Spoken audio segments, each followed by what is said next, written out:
संगत जी, मैं नवनीत वर्मा आपके अपने चैनल गुरु बंदगी में आपका स्वागत करता हूँ।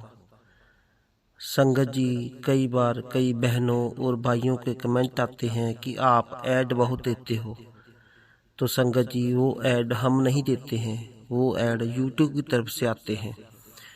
दूसरी बात यह है संगत जी कि कई बार संगत कहती है कि आवाज़ क्लियर नहीं है। संगत जी, जितनी हमसे आवाज़ क्लियर हो पाती है हम करते हैं।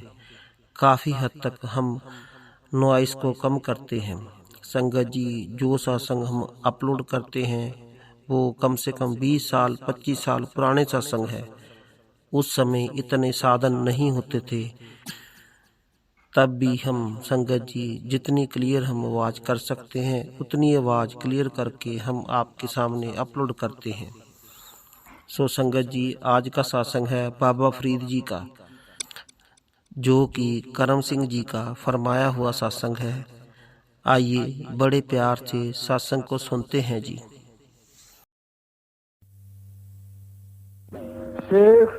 शेख फरीद जी दे सलोक। फरीदा जे तू अकल लतीफा,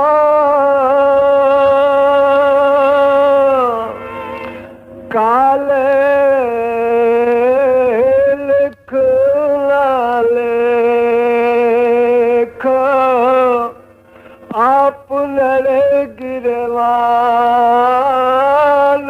में शेर नीवा कर दे।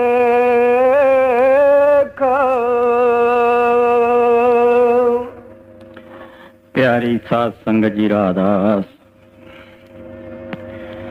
पिछले महीने भगत नामदेव जी की बाणी लई सी। उस तो पहला रविदास महात्मा की बाणी लई सी। उस तो पहला कबीर भगत महाराज जी की बाणी लई सी। अज शेख फरीद जी की बाणी लैन लगे हाँ। मुख्तलिफ महात्मा की बाणी लैन तो पता लगता है कि जितने भी तुरताम पहुंचिया हुई शक्तियां पावरां कामल मुर्शद पूर्ण महात्मा होए हैं, उन्हां सब दा इक्को ही निशाना है, उन्हां सारियां दा इक्को ही उपदेश है, इक्को ही संदेश है। पिछली दफा भी अर्ज की सी कि डेरे वालियां ने बहुत सारियां किताबां संत मत दे उत्ते लिखियां हन। बहुत सारे महात्मा की जीवनी और उन्हां दा उपदेश उन्होंने खोज करके लिखिया है। उन्होंने गुरु नानक साहब महाराज जी की जीवनी और उन्हों का उपदेश, कबीर साहब का उपदेश और जीवनी, दादू साहब, पलटू साहब, तुका साहब, मीराबाई और होर भी कई महात्मा का जीवन आप उन्होंने बयान किया है, लिखिया है। इस करके कि सानू पता लगे कि जितने महात्मा इस आलम दे उत्ते आए हैं, उन्होंने 5 शब्दों का संदेश दिता है, अंदर की हालत दसी है और सानू इस 84 के जेल खाने तो निकलने का निशाना दसिया है। पिछली दफा भी ये अर्ज की सी कि हमेशा ही कोई आदमी कदे कुत्ते नूं ये नहीं कहता कुत्तिया तू कुत्ता बन जा, कोई गधे नूं ये नहीं कहता गधेया तू गधा बन जा, मझ नूं कोई नहीं कहता कि मझ तू मझ बन जा, हाथी नूं कोई नहीं कहता तू हाथी हाथी बन जा, पर बंदे नूं हरेक कहता है बंदिया बंदा बन जा। कई दफा महसूस हुंदा है ये क्यों किया जाता है। कई दफा समझ आउंदी है, ख्याल आउंदा है कि इत्थे आलम फाजल गुणी ज्ञानी पढ़े लिखे लोग हैं, कितनियां साइंसदान कितने लोग हैं, डॉक्टर वकील हैं, होर कई तरह के लोग जिहड़े बड़े अच्छी तालीम हासिल जिन्हां ने की हुई है। असीं उन्हां नूं भी इहो ही कहंदे हां कि तू बंदा बन जा। इसदा कारण यह है, गुरबाणी विच लिखिया है, करतूत पशु दी मानस जात लोग विचारां करे दिन रात। सारे जीव जिहड़े हन उन्हां दीयां करतूतां जिहड़ियां हन वो पशुआं वालियां हन। इस करके किते भी मेले लगते हैं, डंगरां दे मंडियां लगदियां हन, किते बहुत सारे डंगर बैठे होण खड़े होण, कोई कदे उपदेश दिंदा नहीं डंगर देखिया, कोई इंसान नहीं उन्होंने समझाउंदा देखिया। ਜਗ੍ਹਾ ਜਗ੍ਹਾ ਜਾ ਕੇ ਦੇਖੋ, ਮਸਜਿਦਾਂ, ਮੰਦਰਾਂ, ਗੁਰਦੁਆਰਿਆਂ, ਤੀਰਥਾਂ ਦੇ ਉੱਤੇ ਜਾ ਕੇ ਦੇਖੀਦਾ ਹੈ ਕਿਸ ਤਰ੍ਹਾਂ ਦਾ ਜੀਵਾਂ ਨੂੰ ਸਮਝਾਇਆ ਜਾਂਦਾ ਹੈ, ਕਿਸ ਤਰ੍ਹਾਂ ਸਤਸੰਗਾਂ ਦੇ ਵਿੱਚ ਜੀਵਾਂ ਨੂੰ ਸਮਝਾਇਆ ਜਾਂਦਾ ਹੈ, ਇਨਸਾਨਾਂ ਨੂੰ ਸਮਝਾਇਆ ਜਾਂਦਾ ਹੈ, ਬਾਕੀ ਕਿਸੇ ਨੂੰ ਨਹੀਂ, ਜੀਵਾਂ ਨੂੰ, ਨੀਚਲੇ ਜਾਮਿਆਂ ਨੂੰ ਨਹੀਂ ਸਮਝਾਇਆ ਜਾਂਦਾ। ਅੱਜ ਬਾਬਾ ਫਰੀਦ ਦੇ ਸ਼ਲੋਕ ਇਸ ਕਰਕੇ ਲੈਣ ਲੱਗੇ ਹਾਂ। ਪਹਿਲਾਂ ਥੋੜੀ ਜਿਹੀ ਜੀਵਨੀ ਬਾਬਾ ਫਰੀਦ ਦੇ ਬਾਰੇ ਦੀ ਸਾਨੂੰ ਪਤਾ ਹੋਣਾ ਚਾਹੀਦਾ ਹੈ। ਬਾਬਾ ਫਰੀਦ ਜੀ ਜਿਹੜੇ ਸੀ ਬੜੇ ਉੱਚ ਕੋਟੀ ਦੇ ਮਹਾਤਮਾ, ਮੁਲਤਾਨ ਜ਼ਿਲ੍ਹੇ ਦੇ ਵਿੱਚ ਪਾਕਪਟਨ ਦੇ ਵਿੱਚ ਪੈਦਾ ਹੋਏ ਸੀ। ਇਹਨਾਂ ਦੇ ਪਿਤਾ ਦਾ ਨਾਮ ਸੁਲੇਮਾਨ ਸੀ ਔਰ ਇਹ ਜਦੋਂ ਪੈਦਾ ਹੋਏ ਇਹਨਾਂ ਦੀ ਮਾਤਾ ਨੇ ਬੜਾ ਸ਼ੁਕਰ ਗੁਜ਼ਾਰਿਆ। ਆਪ ਦਾ ਇਹ ਪੁੱਤਰ ਜਿਹੜਾ ਸੀ ਬੜਾ ਹੋਣਹਾਰ ਸੀ। ਵੱਡੇ ਮਹਾਰਾਜੇ ਗੱਲ ਫਰਮਾਇਆ ਕਰਦੇ ਸੀ। ਰਾਏ ਸਾਹਿਬ ਨੇ ਲਿਖਿਆ ਹੈ ਆਪਣੀ ਕਿਤਾਬਾਂ ਦੇ ਵਿੱਚ ਕਿ ਵੱਡੇ ਮਹਾਰਾਜ ਫਰਮਾਇਆ ਕਰਦੇ ਸੀ ਕਿ ਇਸਤਰੀਆਂ ਜਿਹੜੀਆਂ ਹਨ ਉਹ ਬੱਚੇ ਦਾ ਜੀਵਨ ਬੜਾ ਸੁਥਰਾ ਔਰ ਚੰਗਾ ਬਣਾ ਸਕਦੀਆਂ ਹਨ। ਫਿਰ ਵੱਡੇ ਮਹਾਰਾਜ ਜੀ ਬਾਬਾ ਫਰੀਦ ਦੀ ਮਿਸਾਲ ਦੇ ਕੇ ਸਮਝਾਇਆ ਕਰਦੇ ਸੀ। ਕਿਹਾ ਕਰਦੇ ਸੀ ਕਿ ਬਾਬਾ ਫਰੀਦ ਦੀ ਮਾਤਾ ਜਿਹੜੀ ਸੀ ਉਹ ਸਵੇਰੇ ਆਪਣੇ ਪੁੱਤਰ ਨੂੰ ਉਠਾਲਦੀ ਸੀ, ਬੇਟਾ ਉੱਠੋ, ਨਮਾਜ਼ ਪੜ੍ਹੋ। ਬਾਬਾ ਫਰੀਦ ਜੀ ਸਵੇਰੇ ਉੱਠਦੇ ਸੀ, ਨਮਾਜ਼ ਪੜ੍ਹਨੀ ਸ਼ੁਰੂ ਕਰਦੇ ਸੀ, ਮੁਸੱਲਾ ਜ਼ਮੀਨ ਦੇ ਉੱਤੇ ਵਿਛਾ ਲੈਂਦੇ ਸੀ। ਮੁਸੱਲੇ ਦੇ ਬਾਰੇ ਸਾਨੂੰ ਪਤਾ ਹੋਣਾ ਚਾਹੀਦਾ ਹੈ। ਮੁਸੱਲਾ ਕਿਸ ਨੂੰ ਕਹਿੰਦੇ ਹਨ? ਮੁਸੱਲਾ ਮੁਸਲਮਾਨ ਲੋਕ ਜਿਹੜੇ ਨੀਚੇ ਸੱਪ ਵਿਛਾਉਂਦੇ ਹਨ ਉਹਨੂੰ ਕਿਹਾ ਜਾਂਦਾ ਹੈ। ਜੇ ਉਹ ਬੋਰੀ ਵੀ ਵਿਛਾ ਲੈਣ ਉਹਨੂੰ ਵੀ ਮੁਸੱਲਾ ਕਿਹਾ ਜਾਂਦਾ ਹੈ। ਜੇ ਕੋਈ ਕੱਪੜਾ ਵਿਛਾ ਲੈਣ ਉਸ ਨੂੰ ਵੀ ਮੁਸੱਲਾ ਕਿਹਾ ਜਾਂਦਾ ਹੈ। ਭਾਵ ਜੋ ਨੀਚੇ ਉਸ ਟਾਈਮ ਦੇ ਉੱਤੇ ਨਮਾਜ਼ ਪੜ੍ਹਨ ਦੇ ਟਾਈਮ ਵਿਛਾਇਆ ਜਾਂਦਾ ਹੈ ਉਸ ਨੂੰ ਮੁਸੱਲਾ ਕਿਹਾ ਜਾਂਦਾ ਹੈ।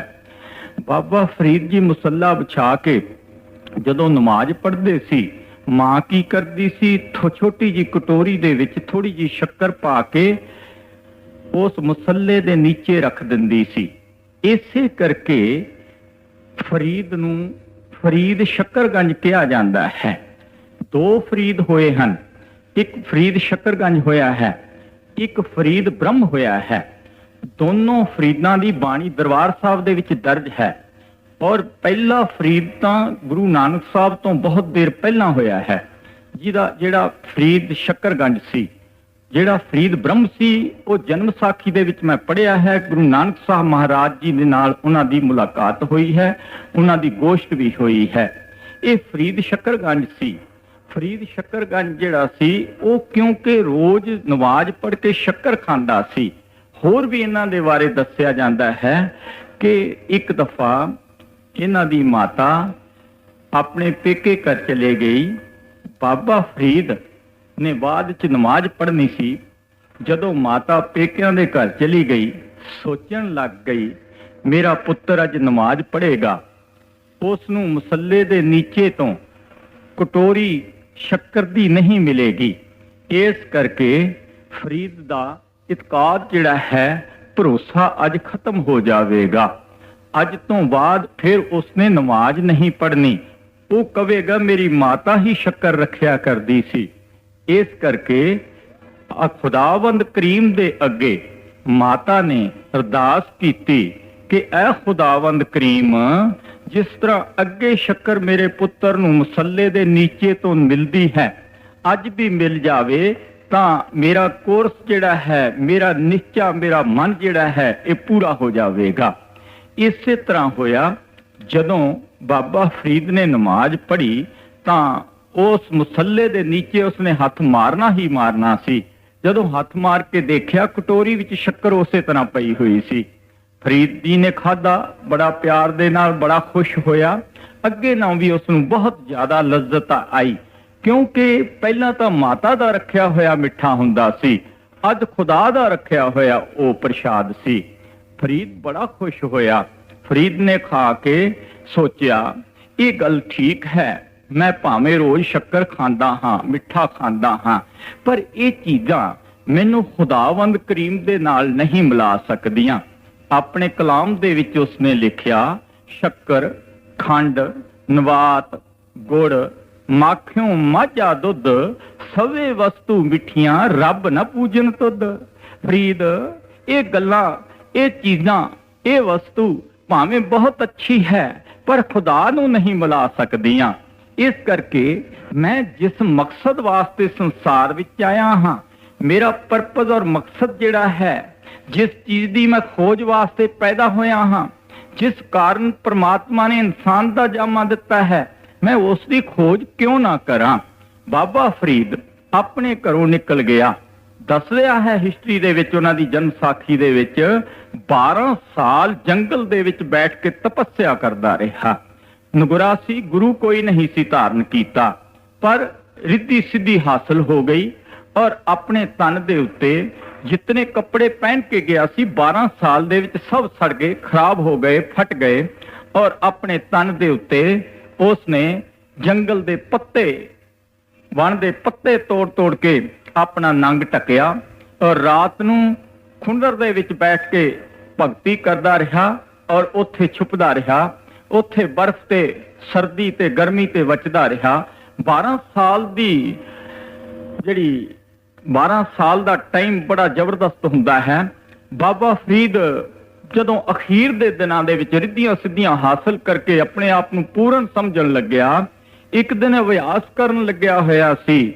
ਸਾਹਮਣੇ ਆ ਕੇ ਚਿੜੀਆਂ ਨੇ ਚਿੜਚਿੜ ਕਰਨਾ ਸ਼ੁਰੂ ਕਰ ਦਿੱਤਾ। ਬੜਾ ਮਨ ਦੇ ਵਿੱਚ ਰੋਸ ਆਇਆ ਕਿ ਹਾਏ ਹਾਏ, ਇਹ ਚਿੜੀਆਂ ਜਿਹੜੀਆਂ ਹਨ ਮੇਰੀ ਭਗਤੀ ਨੂੰ ਭੰਗ ਕਰਦੀਆਂ ਹਨ। ਕਹਿੰਦਾ ਹੈ, ਚਿੜੀਓ ਮਰ ਜਾਓ। ਹਿਸਟਰੀ 'ਚ ਦੱਸਿਆ ਹੈ, ਵੱਡੇ ਮਹਾਰਾਜ ਜੀ ਨੇ ਵੀ ਇਸ ਦਾ ਜ਼ਿਕਰ ਕੀਤਾ ਹੋਇਆ ਹੈ ਕਿ ਚਿੜੀਆਂ ਜਿਹੜੀਆਂ ਸੀ ਉਸੇ ਵਕਤ ਢੇਰੀ ਹੋ ਗਈਆਂ। ਫਰੀਦ ਦਾ ਦਿਲ ਬੜਾ ਕੋਮਲ ਸੀ। ਬਾਬਾ ਫਰੀਦ ਨੇ ਸੋਚਿਆ, ਹਾਏ ਹਾਏ, ਮੇਰੇ ਤੋਂ ਇਹ ਕੀ ਕੰਮ ਹੋ ਗਿਆ ਹੈ। ਉਸੇ ਵਕਤ ਕਹਿੰਦਾ ਹੈ, ਚਿੜੀਓ ਉੱਡ ਜਾਓ। ਕਹਿੰਦੇ ਹਨ ਚਿੜੀਆਂ ਉੱਡ ਗਈਆਂ। ਫਰੀਦ ਨੇ ਕਿਹਾ, ਕਮਾਲ ਹੋ ਗਈ, ਹੁਣ ਮੈਂ ਰੱਬ ਬਣ ਗਿਆ ਹਾਂ, ਮੇਰੀ ਭਗਤੀ ਪੂਰਨ ਹੋ ਗਈ ਹੈ। ਫਰੀਦ ਉੱਠ ਕੇ ਉੱਥੋਂ ਚੱਲ ਪਿਆ, ਤੁਰਿਆ ਆਉਂਦਾ ਹੈ, ਮੈਂ ਮਾਤਾ ਨੂੰ ਮਿਲ ਲਵਾਂ, ਫੇਰ ਕਿਤੇ ਜਾ ਕੇ ਜੰਗਲ ਦੇ ਵਿੱਚ ਬੈਠਾਂਗਾ। ਹੁਣ ਮੈਂ ਖੁਦਾ ਬਣ ਗਿਆ ਹਾਂ, ਮੈਂ ਚਿੜੀਆਂ ਨੂੰ ਮਾਰ ਸਕਦਾ ਹਾਂ, ਮੈਂ ਚਿੜੀਆਂ ਨੂੰ ਜਿੰਦਾ ਕਰ ਸਕਦਾ ਹਾਂ। ਫਰੀਦ ਘਰ ਨੂੰ ਮੁੜਿਆ ਆਉਂਦਾ ਸੀ। ਰਸਤੇ ਦੇ ਵਿੱਚ ਗਰਮੀ ਦਾ ਮਹੀਨਾ, ਪਿਆਸ ਨੇ ਸਤਾ ਦਿੱਤਾ, ਬੜੀ ਜ਼ੋਰ ਦੀ ਪਿਆਸ ਲੱਗੀ। ਇੱਕ ਕੂਏ ਦੇ ਉੱਤੇ ਦੌੜ ਕੇ ਜਾਂਦਾ ਹੈ। ਇੱਕ ਲੜਕੀ ਬੜੀ ਸੁੰਦਰ ਔਰ ਬੜੀ ਨੇਕ ਖਿਆਲਾਂ ਵਾਲੀ ਪਾਣੀ ਭਰਦੀ ਸੀ, ਢੋਲ ਦੇ ਨਾਲ ਜ਼ਮੀਨ ਤੇ ਡੋਲ ਦਿੰਦੀ ਸੀ, ਭਰਦੀ ਸੀ ਫਿਰ ਡੋਲ ਦਿੰਦੀ ਸੀ। ਫਰੀਦ ਨੇ ਕਿਹਾ, ਕੱਕ ਜਰਾ ਇੱਕ ਘੁੱਟ ਪਾਣੀ ਦੀ ਪਿਲਾ, ਮੈਂ ਹਫ ਕੇ ਦੁਖੀ ਹੋ ਕੇ ਜੰਗਲ ਚੋਂ ਆਇਆ ਹਾਂ, ਪਿਆਸ ਬੜੇ ਜ਼ੋਰ ਦੀ ਲੱਗੀ ਹੈ। ਉਸ ਲੜਕੀ ਨੇ ਫਰੀਦ ਦੀ ਇੱਕ ਵੀ ਗੱਲ ਨਾ ਸੁਣੀ, ਪਾਣੀ ਡੋਲੀ ਚਲੀ ਜਾਂਦੀ ਸੀ। ਉਹਨੇ ਫੇਰ ਕਿਹਾ, ਬੇਟੀ ਇੱਕ ਘੁੱਟ ਪਾਣੀ ਦੀ ਪਿਲਾ, ਤੂੰ ਸਾਰਾ ਪਾਣੀ ਨੀਚੇ ਡੋਲਦੀ ਹੈ, ਇੱਕ ਘੁੱਟ ਪਾਣੀ ਦੀ ਪਿਲਾ। ਕਹਿੰਦੀ, ਬਾਬਾ ਪਿੱਛੇ ਹੋ ਕੇ ਖੜਾ ਹੋ ਜਾਏ, ਚਿੜੀਆਂ ਨਹੀਂ, ਮਰ ਜੋ ਕਹੇ ਤੇ ਮਰ ਜਾਣਗੀਆਂ ਤੇ ਉੱਡ ਜੋ ਕਹੇ ਤੇ ਉੱਡ ਜਾਣਗੀਆਂ। ਹਾਏ ਹਾਏ, ਇਹ ਗੱਲ ਜਦੋਂ ਬਾਬਾ ਫਰੀਦ ਦੇ ਦਿਮਾਗ 'ਚ ਬੈਠੀ, ਸੀਨੇ 'ਚ ਲੱਗੀ, ਬਾਬਾ ਫਰੀਦ ਜਿਹੜੇ ਸੀ ਹੈਰਾਨ ਹੋ ਗਏ, ਇਸ ਲੜਕੀ ਨੂੰ ਇਸ ਗੱਲ ਦਾ ਕਿਸ ਤਰ੍ਹਾਂ ਪਤਾ ਲੱਗਿਆ। ਜਦੋਂ 50-100 ਉਸਨੇ ਬਰਤਨ ਡੋਲ ਦਿੱਤਾ, ਬਹੁਤ ਸਾਰੇ ਡੋਲ ਦਿੱਤੇ। ਫਿਰ ਫਰੀਦ ਨੂੰ ਕਹਿੰਦੀ ਹੈ, ਬਾਬਾ ਹੋ ਨਜ਼ਦੀਕ, ਜਰਾ ਪਾਣੀ ਦੀ ਘੁੱਟ ਪੀ ਲੈ। ਜਦੋਂ ਪਾਣੀ ਦੀ ਘੁੱਟ ਪੀਤੀ, ਪਿਆਸ ਤਾਂ ਉਸਦੀ ਪਹਿਲਾਂ ਹੀ ਮਿਟ ਗਈ ਸੀ ਇਹ ਗੱਲ ਸੁਣਨ ਨਾਲ, ਲੇਕਿਨ ਘੁੱਟ ਪੀ ਕੇ ਫਿਰ ਪੁੱਛਦਾ ਹੈ, ਕਾਕੋ ਇਹ ਦੱਸ ਤੂੰ ਪਾਣੀ ਕਿਉਂ ਡੋਲਣ ਲੱਗੀ ਹੋਈ ਸੀ। ਕਹਿੰਦੀ, ਬਾਬਾ ਮੇਰੀ ਭੈਣ ਜਿਹੜੀ ਹੈ ਇੱਥੋਂ 20 ਕੋਹ ਦੂਰ ਰਹਿੰਦੀ ਹੈ, ਉਹਦੇ ਘਰ ਨੂੰ ਅੱਗ ਲੱਗੀ ਹੋਈ ਸੀ, ਮੈਂ ਇਸ ਪਾਣੀ ਦੇ ਨਾਲ ਉਹਦੇ ਘਰ ਦੀ ਅੱਗ ਬੁਝਾਉਣ ਲੱਗੀ ਹੋਈ ਸੀ। ਫਰੀਦ ਕਹਿਣ ਲੱਗਿਆ, 20 ਕੋਹ ਦੇ ਉੱਤੇ ਤੇਰਾ ਪਾਣੀ ਜਾਂਦਾ ਸੀ। ਕਹਿੰਦੀ, ਮੈਂ ਨਗੁਰੀ ਨਹੀਂ ਬਾਬਾ ਫਰੀਦ ਵਰਗੀ, ਗੁਰੂ ਵਾਲੀ ਹਾਂ, ਮੈਂ ਆਪਣੇ ਸਤਿਗੁਰੂ ਦੇ ਸਰੂਪ ਨੂੰ ਧਿਆ ਕੇ ਪਾਣੀ ਡੋਲਣ ਲੱਗੀ ਹੋਈ ਸੀ। ਮੈਂ ਮੁਰਸ਼ਿਦ ਵਾਲੀ ਹਾਂ, ਔਰ ਦੂਸਰੀ ਇਹ ਵੀ ਗੱਲ ਹੈ ਕਿ ਮੈਂ ਪਤੀ ਵਰਤਾ ਹਾਂ, ਮੈਂ ਆਪਣੇ ਪਤੀ ਦੇ ਹੁਕਮ ਦੇ ਅਧੀਨ ਚੱਲਦੀ ਹਾਂ। ਬਾਬਾ ਫਰੀਦ ਨੇ ਕਿਹਾ, ਤੇਰਾ ਮੁਰਸ਼ਿਦ ਕੌਣ ਹੈ। ਉਹਨੇ ਕਿਹਾ, ਮੇਰਾ ਮੁਰਸ਼ਿਦ ਚਿਸ਼ਤੀ ਅਜਮੇਰ ਵਿੱਚ ਰਹਿੰਦਾ ਹੈ। ਜਦੋਂ ਇਹ ਗੱਲ ਕਹੀ, ਬਾਬਾ ਫਰੀਦ ਦੇ ਤਨ ਮਨ ਨੂੰ ਅੱਗ ਭੜਕ ਗਈ ਇਸ਼ਕ ਦੀ। ਇਸ਼ਕ, ਵੈਰਾਗ, ਪਿਆਰ ਜਾਗ ਗਿਆ ਹੈ। ਮੈਂ ਨਗੁਰਾ ਹਾਂ। ਖੈਰ ਨਜ਼ਦੀਕ ਪਾਕਪਟਨ ਸੀ। ਆਪਣੀ ਮਾਤਾ ਨੂੰ ਮਿਲਣ ਵਾਸਤੇ ਪਹੁੰਚ ਗਿਆ। ਆਪਣੀ ਮਾਤਾ ਦੇ ਪੈਰੀਂ ਹੱਥ ਲਾਇਆ। ਮਾਤਾ ਨੇ ਪਿਆਰ ਦੇ ਨਾਲ ਸੀਨੇ ਨਾਲ ਘੁੱਟ ਕੇ ਲਾਇਆ। 12 ਸਾਲ ਬਾਅਦ ਪੁੱਤਰ ਆਇਆ ਸੀ। ਪਿਆਰ ਨਾਲ ਕੋਲ ਬਿਠਾ ਕੇ ਪੁੱਛਦੀ ਹੈ, ਬੇਟਾ ਦੇਖਾਂ ਹਾਂ ਤੇਰਾ ਸਿਰ ਕੈਸਾ ਹੋ ਗਿਆ ਹੈ। ਜਟਾਂ ਹੋ ਗਈਆਂ ਸੀ। ਖਿੱਚ ਕੇ ਨਜ਼ਦੀਕ ਕੀਤਾ। ਫਰੀਦ ਨੇ ਸੀ ਕੀਤੀ। ਮਾਤਾ ਕਹਿਣ ਲੱਗੀ, ਪੁੱਤਰ ਜੰਗਲ ਵਿੱਚ ਕੀ ਖਾਇਆ ਸੀ, ਕਿਸ ਤਰ੍ਹਾਂ ਗੁਜ਼ਾਰਾ ਕਰਦਾ ਰਿਹਾ? ਫਰੀਦ ਨੇ ਕਿਹਾ, ਮਾਤਾ ਜੰਗਲ ਦੇ ਦਰਖਤਾਂ ਦੇ ਪੱਤੇ ਤੋੜ ਲੈਂਦਾ ਸੀ, ਫਲ ਤੋੜ ਲੈਂਦਾ ਸੀ, ਖਾ ਲੈਂਦਾ ਸੀ, ਗੁਜ਼ਾਰਾ ਕਰ ਲੈਂਦਾ ਸੀ। ਕਹਿੰਦੀ ਤੂੰ ਉਹਨਾਂ ਦਰਖਤਾਂ ਦੇ ਪੱਤੇ ਤੋੜਦਾ ਸੀ, ਉਹਨਾਂ ਨੂੰ ਦੁੱਖ ਨਹੀਂ ਸੀ ਹੁੰਦਾ? ਤੇਰੇ ਵਾਲ ਖਿੱਚਣ ਨਾਲ ਤੈਨੂੰ ਸੀ ਲੱਗੀ ਹੈ, ਦੁੱਖ ਲੱਗਿਆ ਹੈ ਕਿ ਉਹਨਾਂ ਨੂੰ ਦੁੱਖ ਨਹੀਂ ਸੀ ਹੁੰਦਾ? ਫਰੀਦ ਦੇ ਹੋਰ ਵੀ ਇੱਕ ਗੱਲ ਦਿਲ ਹਿਰਦੇ ਵਿੱਚ ਬੈਠ ਗਈ। ਫਰੀਦ ਨੇ ਆਪਣੇ ਪੇਟ ਦੇ ਉੱਤੇ ਕਾਠ ਦੀ ਰੋਟੀ ਬੰਨ੍ਹ ਲਈ। ਰੋਟੀ ਮੇਰੀ ਕਾਠ ਦੀ, ਲਾਵਣ ਮੇਰੀ ਭੁੱਖ, ਜਿਨ੍ਹਾਂ ਨੇ ਖਾਧੀ ਚੋਪੜੀ ਘੜੇ ਸਹਿਣਗੇ ਦੁੱਖ। ਕਾਠ ਦੀ ਰੋਟੀ ਪੇਟ ਦੇ ਉੱਤੇ ਬੰਨ੍ਹ ਕੇ ਬਾਬਾ ਫਰੀਦ ਜੀ ਆਪਣੇ ਮੁਰਸ਼ਦ ਦੀ ਢੂੰਡ ਦੇ ਵਿੱਚ ਅਜਮੇਰ ਦੀ ਤਰਫ ਨੂੰ ਚੱਲ ਪਏ। ਰਸਤੇ ਦੇ ਵਿੱਚ ਰਾਤ ਪਈ, ਇੱਕ ਘਰ ਦੇ ਵਿੱਚ ਅੱਗੇ ਬੈਠ ਗਏ। ਮਾਈ ਨੇ ਪੁੱਛਿਆ, ਬਾਬਾ ਫੁਲਕਾ ਖਾਓਗੇ? ਕਹਿੰਦਾ ਨਹੀਂ। ਅੱਛਾ ਖਾ ਲੈਂਦੇ? ਨਹੀਂ, ਖਾਦਾ ਹੋਇਆ ਹੈ। ਕਹਿੰਦੀ ਵੀ ਤੁਸੀਂ ਜਾਣਾ ਦੂਰ ਹੈ, ਪੱਲੇ ਬੰਨ ਲੈਂਦੇ? ਕਹਿੰਦਾ ਪੱਲੇ ਵੀ ਬੰਨਿਆ ਹੋਇਆ ਹੈ।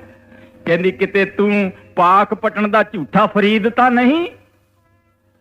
ਉਹਨੇ ਕਿਹਾ ਕਿਸ ਤਰ੍ਹਾਂ? ਕਿ ਫਰੀਦ ਇੱਕ ਪਾਕਪਟਨ ਦੇ ਵਿੱਚ ਸੁਣਿਆ ਹੈ, ਉਹ ਇਹੋ ਹੀ ਗੱਲ ਕਹਿੰਦਾ ਹੈ, ਮੈਂ ਖਾ ਕੇ ਆਇਆ ਹਾਂ, ਪੱਲੇ ਵੀ ਬੰਨੀ ਹੋਈ ਹੈ। ਬੜਾ ਝੂਠ ਬੋਲਦਾ ਹੈ।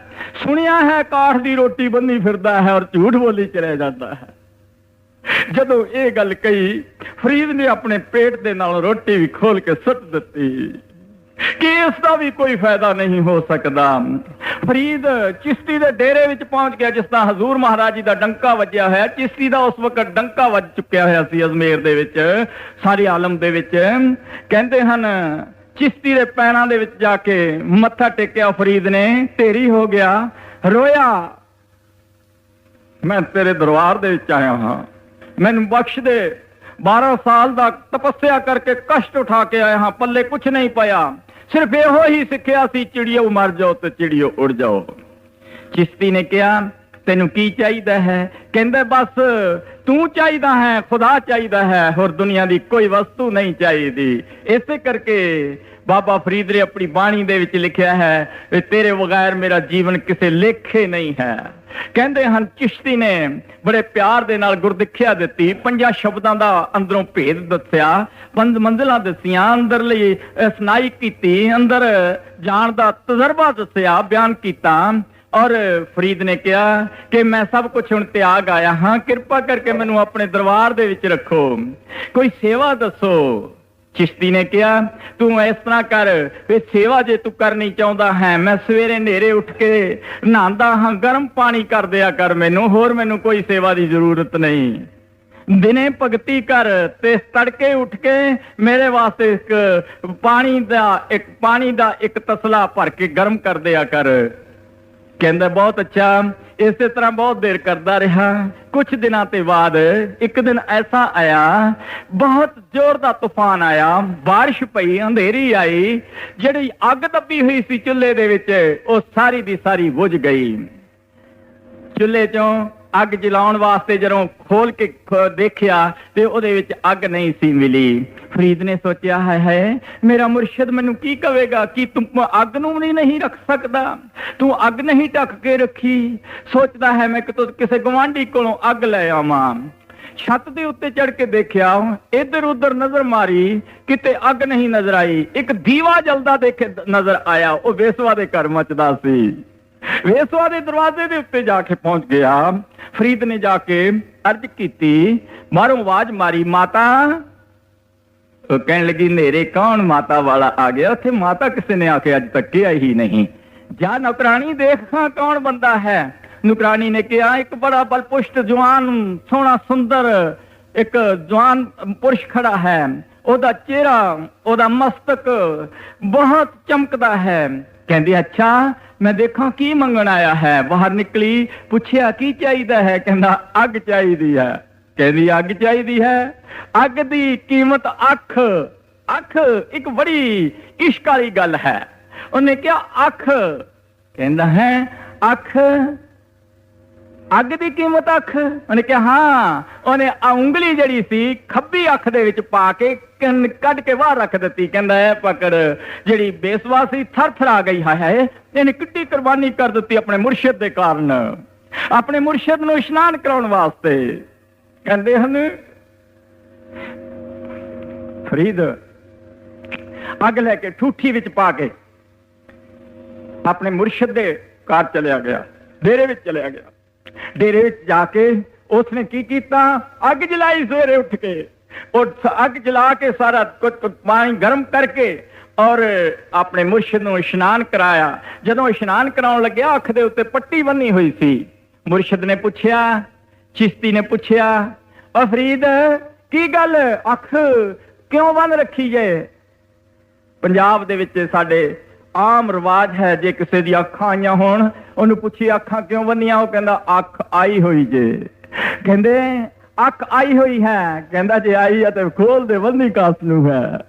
उसे वक्त अख खोली जड़ी सी वो 9 पर 9 सी। फरीद नूं तसल्ली हो गई, मेरे मुर्शिद ने मेरे ते रहमत कर दी। नच उठिया और नच के अपने अंदर नूं नजरा मार मार के कहंदा ते मैनूं बख्श किस तरह दिता?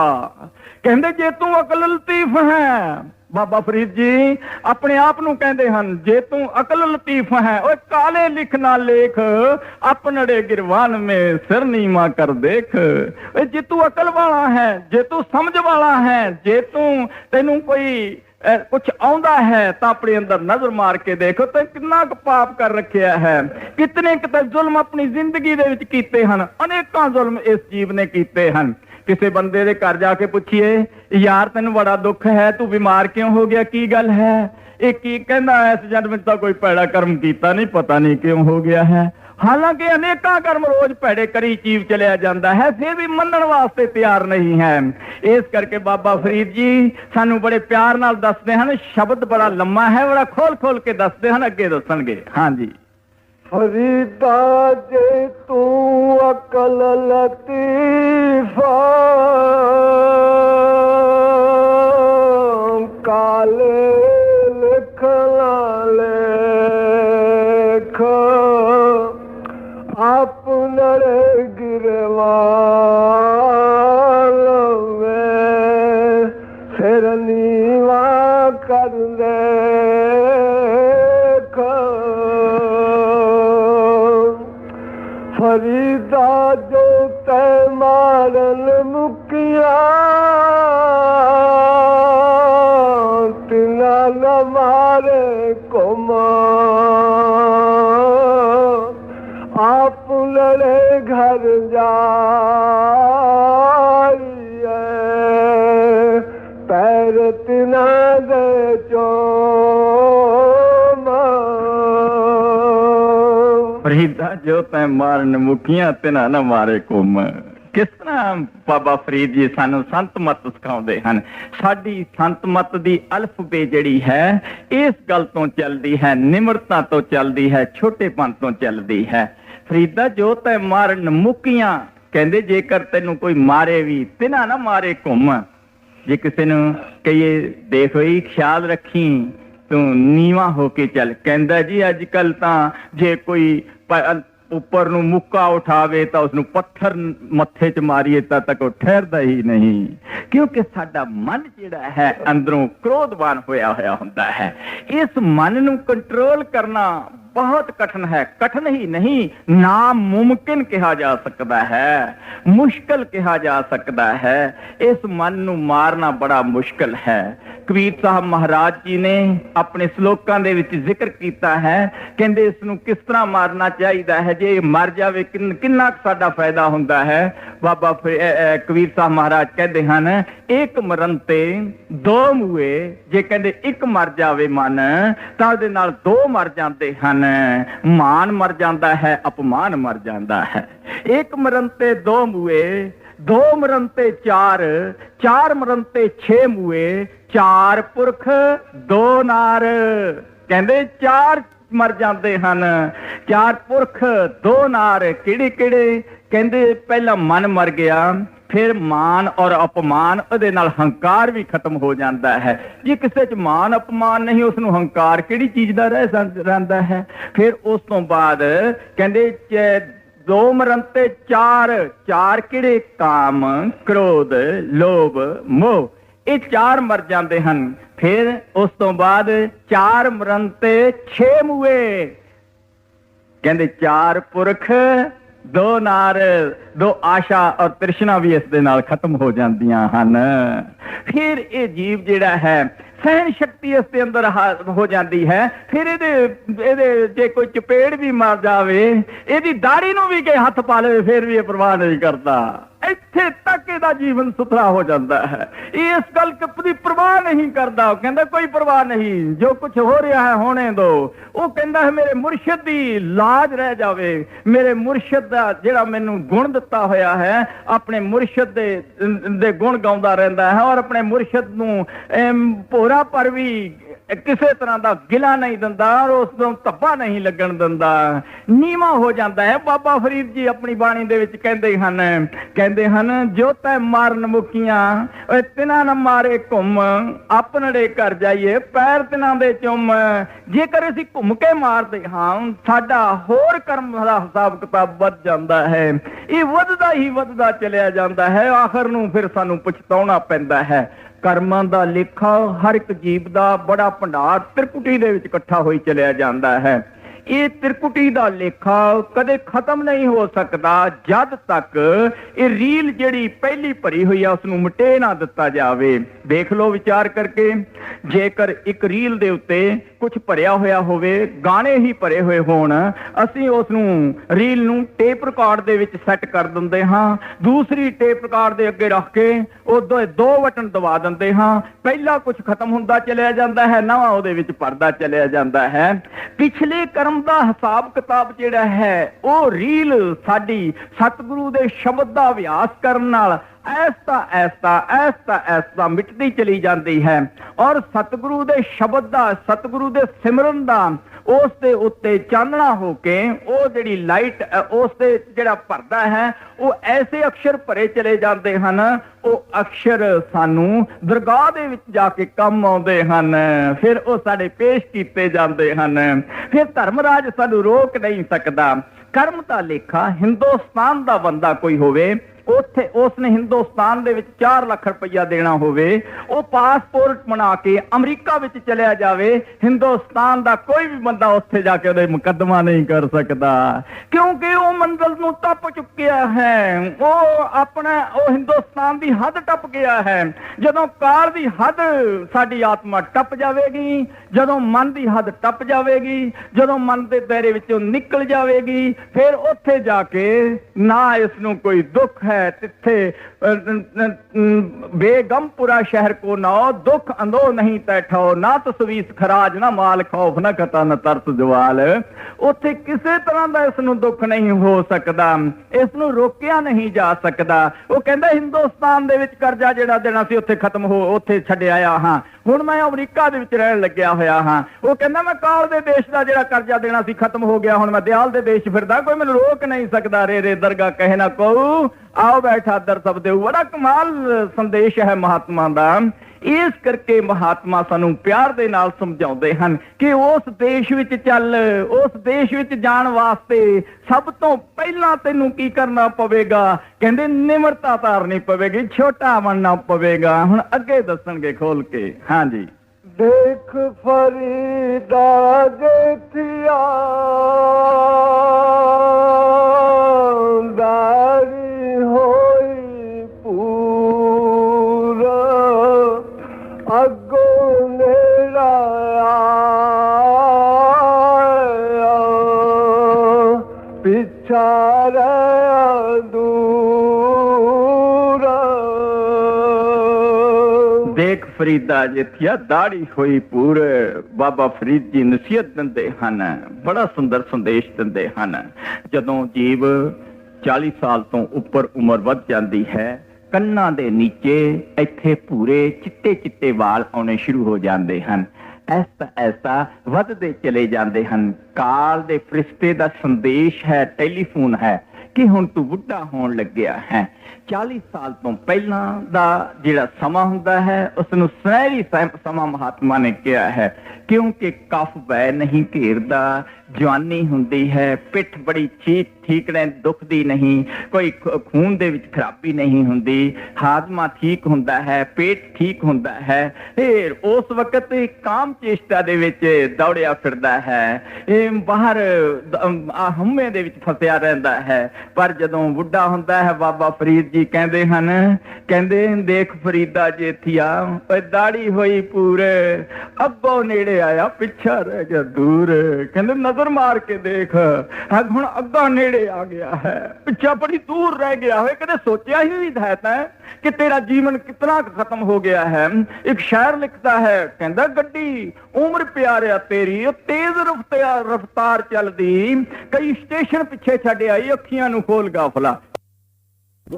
ਅੱਖੀਂ ਦੇਖ ਪਤੀਨੀਆਂ, ਸੁਣ ਸੁਣ ਰੀਨੇ ਕੰਨ। ਬਾਬਾ ਫਰੀਦ ਜੀ ਕਹਿੰਦੇ ਕਦੇ ਤਾਂ ਖਿਆਲ ਕਰਕੇ ਦੇਖਿਆ ਉਹ ਜਿਹੜਾ ਜਵਾਨੀ ਦੇ ਵਿੱਚ ਇੱਥੋਂ ਖੜ ਕੇ 2 ਮੀਲ ਤੱਕ ਦੇਖਿਆ ਕਰਦਾ ਸੀ, ਹੁਣ 2 ਗਜ ਤੱਕ ਨਹੀਂ ਤੈਨੂੰ ਨਜ਼ਰ ਆਉਂਦਾ।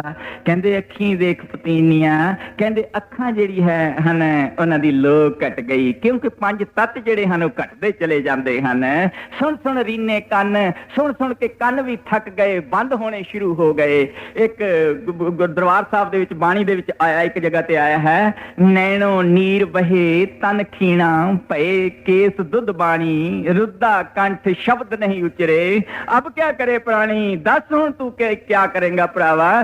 ਕੰਠ ਇਸ ਤਰ੍ਹਾਂ ਰੁੱਧ ਜਾਂਦਾ ਹੈ, ਕਫ ਪਿਆ ਘੇਰ ਲੈਂਦੀ ਹੈ, ਸੁਣਦਾ ਨਹੀਂ। ਮੈਨੂੰ ਕੀ ਕਰਦੀ ਹੈ, ਰੋਟੀ ਪਕਾ ਕੇ ਬੱਚੇ ਕਹਿੰਦੇ ਹਨ, ਲੈ ਉਹ ਆਪਣੇ ਬੱਚੇ ਛੋਟੇ ਜਿਹੇ ਹੁੰਦੇ, ਜਾ ਬਾਬੇ ਨੂੰ ਰੋਟੀ ਦੇ ਆ, ਉਹ ਰੋਟੀ ਲਿਆ ਕੇ ਪਿੱਛੇ ਰੱਖ ਕੇ ਚਲੇ ਜਾਂਦਾ, ਪਿੱਛੋਂ ਕੁੱਤਾ ਹੀ ਚੁੱਕ ਲੈਂਦਾ।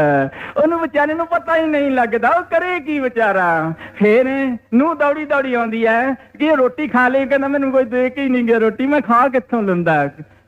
ਹਾਏ ਹਾਏ, ਇਹ ਕੁੱਤਾ ਕਿਤੇ ਨੇਤਾ ਨਹੀਂ ਖਾ ਗਿਆ, ਕੀ ਪਤਾ ਮੈਨੂੰ ਤੁਸੀਂ ਦੱਸਿਆ ਹੀ ਨਹੀਂ। ਫਿਰ ਲੂਣਾ ਦੇ ਕਿਉਂਕਿ ਇਹਨੇ ਮਾਰ ਲਏ, ਦਰਵਾਜ਼ਾ ਨਹੀਂ ਖਾਲੀ ਕਰਦਾ, ਤਾਂ ਚਲਿਆ ਜਾਵੇ ਤਾਂ ਚੰਗਾ ਹੀ ਹੈ। ਇਸ ਤਰ੍ਹਾਂ ਦੀ ਹਾਲਤ ਹੋ ਜਾਂਦੀ ਹੈ, ਸਾਡੀ ਹਾਲਤ ਹੁੰਦੀ ਜਾ ਰਹੀ ਹੈ, ਕਦੇ ਸੋਚਿਆ ਹੀ ਨਹੀਂ ਅਸੀਂ। ਇਸ ਕਰਕੇ ਬਾਬਾ ਫਰੀਦ ਜੀ ਬੜੇ ਪਿਆਰ ਦੇ ਨਾਲ ਸਮਝਾਉਂਦੇ ਹਨ, ਅੱਖੀਂ ਦੇਖ ਪਤੀਨੀਆਂ, ਸੁਣ ਸੁਣ ਰੀਨੇ ਕੰਨ, ਸਾਖ ਪਕੰਦੀ ਆ ਜਾਂ ਹੋਰ ਕਰੇਂਦੀ ਵਨ। ਸਾਖ ਕਹਿੰਦੇ ਪੈਲੀ ਓਏ ਪੱਕ ਗਈ ਹੈ, ਹੁਣ ਦੇਖ ਲੈ ਦਾਤੀਆਂ ਲੈ ਕੇ ਕਿਆ ਤਿਆਰ ਖੜੇ ਹੋਏ ਹਨ। ਲਾਵੇ ਭਰਾਵਾ, ਟਾਈਮ ਆ ਗਿਆ ਹੈ ਅਖੀਰ ਦਾ, ਜ਼ਿੰਦਗੀ ਦੇ ਤੇਰੀ ਦੇ ਦਿਨ ਖਤਮ ਹੋ ਗਏ ਹਨ। ਹੁਣ ਸੋਚਾਂ 'ਚ ਪਿਆ ਹੋਇਆ ਹੈ, ਕਦੇ ਉੱਪਰਲੀਆਂ ਕੜੀਆਂ ਗਿਣਦਾ ਹੈ, ਕਦੇ ਇੱਧਰ ਉੱਧਰ ਨਜ਼ਰ ਮਾਰਦਾ ਹੈ, ਕੁਛ ਨਜ਼ਰ ਨਹੀਂ ਆਉਂਦਾ। ਫਿਰ ਸੋਚ ਸੋਚ ਕੇ ਕਹਿੰਦਾ ਹੈ, ਹਾਏ ਮੈਂ ਇਹਨਾਂ ਵਾਸਤੇ ਇਹਨਾਂ ਨੂੰ ਪੇੜੇ ਖਿਲਾਉਂਦਾ ਰਿਹਾ, ਇਹਨਾਂ ਨੂੰ ਮੈਂ ਇੰਨਾ ਪਾਲਦਾ ਰਿਹਾ, ਅੱਜ ਮੇਰੀ ਕੋਈ ਸੇਵਾ ਕਰਨ ਵਾਲਾ ਨਹੀਂ ਹੈ। ਸਭ ਕੁਝ ਛੱਡ ਕੇ ਧਨ ਦੌਲਤ ਦੁਨੀਆ ਦਾ ਸਮਾਨ ਖਾਲੀ ਹੱਥ ਦੁਨੀਆ ਦੇ ਵਿੱਚੋਂ ਟੁਰ ਜਾਂਦਾ ਹੈ। ਸਿਕੰਦਰ ਵਰਗੇ, ਮਹਿਮੂਦ ਗਜ਼ਨਵੀ ਵਰਗੇ, ਨਾਦਰ ਸ਼ਾਹ, ਬਹਾਦਰ ਸ਼ਾਹ ਔਰ ਹੋਰ ਔਰੰਗਜ਼ੇਬ ਵਰਗੇ ਬੜੇ ਬੜੇ ਅਹਿਲਕਾਰ, ਬੜੇ ਬੜੇ ਵਜ਼ੀਰ, ਬੜੇ ਬੜੇ ਦੁਨੀਆ ਦੇ ਲੀਡਰ ਖਾਲੀ ਹੱਥ ਦੁਨੀਆ ਦੇ ਵਿੱਚੋਂ ਟੁਰ ਜਾਂਦੇ ਹਨ। ਦੇਖ ਲਓ ਇਹ ਹਾਲਤ ਹੁੰਦੀ ਹੈ ਜਦੋਂ ਸਿਕੰਦਰ ਸਭ ਕੁਝ ਲੁੱਟ ਕੇ ਲਿਆ ਕੇ ਇਕੱਠਾ ਕਰਕੇ ਕਹਿੰਦਾ ਹੈ ਮੇਰੇ ਵਰਗਾ ਖੁਦਾ ਹੀ ਕੋਈ ਨਹੀਂ। ਯਾਰ सिकंदर ने लूट कर कह दिया मैं हूं खुदा, कहते मैं हूं खुदा बन गया। हाँ कहते यार सिकंदर ने लूट कर कह दिया मैं हूं खुदा, वक्त पड़ने पर खुदा से सब ही हो गए जुदा। हाँ ढेर दौलत का लगा कर हाथ में लेकर कहा है कोई मुझको बचाने के लिए अहले वफा, कोई मेरा वफादार है ਜਿਹੜਾ ਮੈਨੂੰ ਬਚਾ ਲਵੇ, ਓਏ ਮੈਂ ਧਨ ਦੇ ਦੇਵਾਂਗਾ, ਓਏ ਮੈਂ ਆਪਣੀਆਂ ਰਾਣੀਆਂ ਦੇ ਦੇਵਾਂਗਾ, ਓਏ ਮੇਰਾ ਆਪਣਾ ਰਾਜ ਪਾਟ ਦੇ ਦੇਵਾਂਗਾ, ਓਏ ਕੋਈ ਮੈਨੂੰ ਹਕੀਮ, ਕੋਈ ਡਾਕਟਰ ਮੈਨੂੰ ਬਚਾ ਲਵੇ। ਪਰ ਸਭ ਨੇ ਹੱਥ ਖੜੇ ਕਰ ਦਿੱਤੇ, ਉਹਦੀ ਮੌਤ ਦੀ ਘੜੀ ਜਿਹੜੀ ਸੀ ਟਾਈਮ ਪੂਰਾ ਹੋ ਗਿਆ ਸੀ।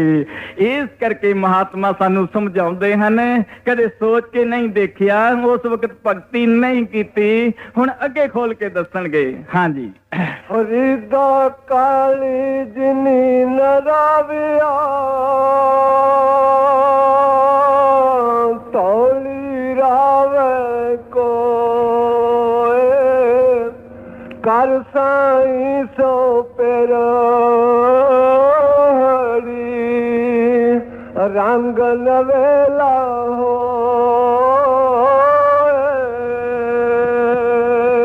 ਕਾਲੀ ਜਿਨੇ ਨਾ ਰਾਵਿਆ ਧੌਲੀ ਰਾਵੇ ਕੋਏ। ਕਹਿੰਦੇ ਜਿਨ੍ਹਾਂ ਨੇ ਕਾਲੀ ਦਾੜੀ ਦੇ ਵਿੱਚ ਮਾਲਕ ਦੀ ਭਗਤੀ ਨਹੀਂ ਕੀਤੀ, ਧੌਲੀ ਦਾੜੀ ਦੇ ਵਿੱਚ ਉਹਨਾਂ ਨੇ ਕੀ ਕਰਨਾ ਹੈ?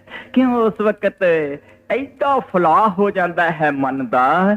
ਪੁੱਤਰ ਜਵਾਨ ਔਰ ਉਹਨਾਂ ਨੂੰ ਕੋਈ ਦੁੱਖ ਹੋਵੇ, ਆਪਣੇ ਦਿਲ ਦੇ ਉੱਤੇ ਦੁੱਖ ਹੁੰਦਾ ਹੈ। ਅਗਰ ਉਹਨਾਂ ਨੂੰ ਬਿਮਾਰੀ ਲੱਗ ਜਾਵੇ ਤਾਂ ਦੁੱਖ ਹੁੰਦਾ ਹੈ। ਅਗਰ ਕੋਈ ਲੜਕੀ ਦਾ ਪੁੱਤਰ ਕੇ ਸਾਡਾ ਦੋਤਾ ਪੋਤਰਾ ਵੀ ਬਿਮਾਰ ਹੋ ਜਾਵੇ, ਫਿਰ ਇਹ ਤੜਫਦਾ ਫਿਰਦਾ ਹੈ, ਹਾਏ ਹਾਏ ਮੇਰਾ ਪੋਤਰਾ, ਮੇਰਾ ਦੋਤਾ, ਮੇਰਾ ਫਲਾਣਾ ਰਿਸ਼ਤੇਦਾਰ ਬਿਮਾਰ ਹੋ ਗਿਆ ਹੈ। ਜਿੰਨੀ ਇਸ ਦੀ ਉਮਰ ਵੱਧਦੀ ਚਲੀ ਜਾਂਦੀ ਹੈ, ਤਿਉਂ ਇਹਦਾ ਮਨ ਫਲਾਹ ਦੇ ਵਿੱਚ ਆਉਂਦਾ ਚਲਿਆ ਜਾਂਦਾ ਹੈ। ਬਾਬਾ ਫਰੀਦ ਜੀ ਕਹਿੰਦੇ ਹਨ, ਜੇ ਤੂੰ ਕਾਲੀ ਦੇ ਵਿੱਚ ਮਾਲਕ ਦੀ ਭਗਤੀ ਨਹੀਂ ਕੀਤੀ ਤਾਂ ਹੁਣ ਧੌਲੀ ਦੇ ਵਿੱਚ ਤੂੰ ਮਾਲਕ ਦੀ ਭਗਤੀ ਕੀ ਕਰ ਸਕਦਾ ਹੈ?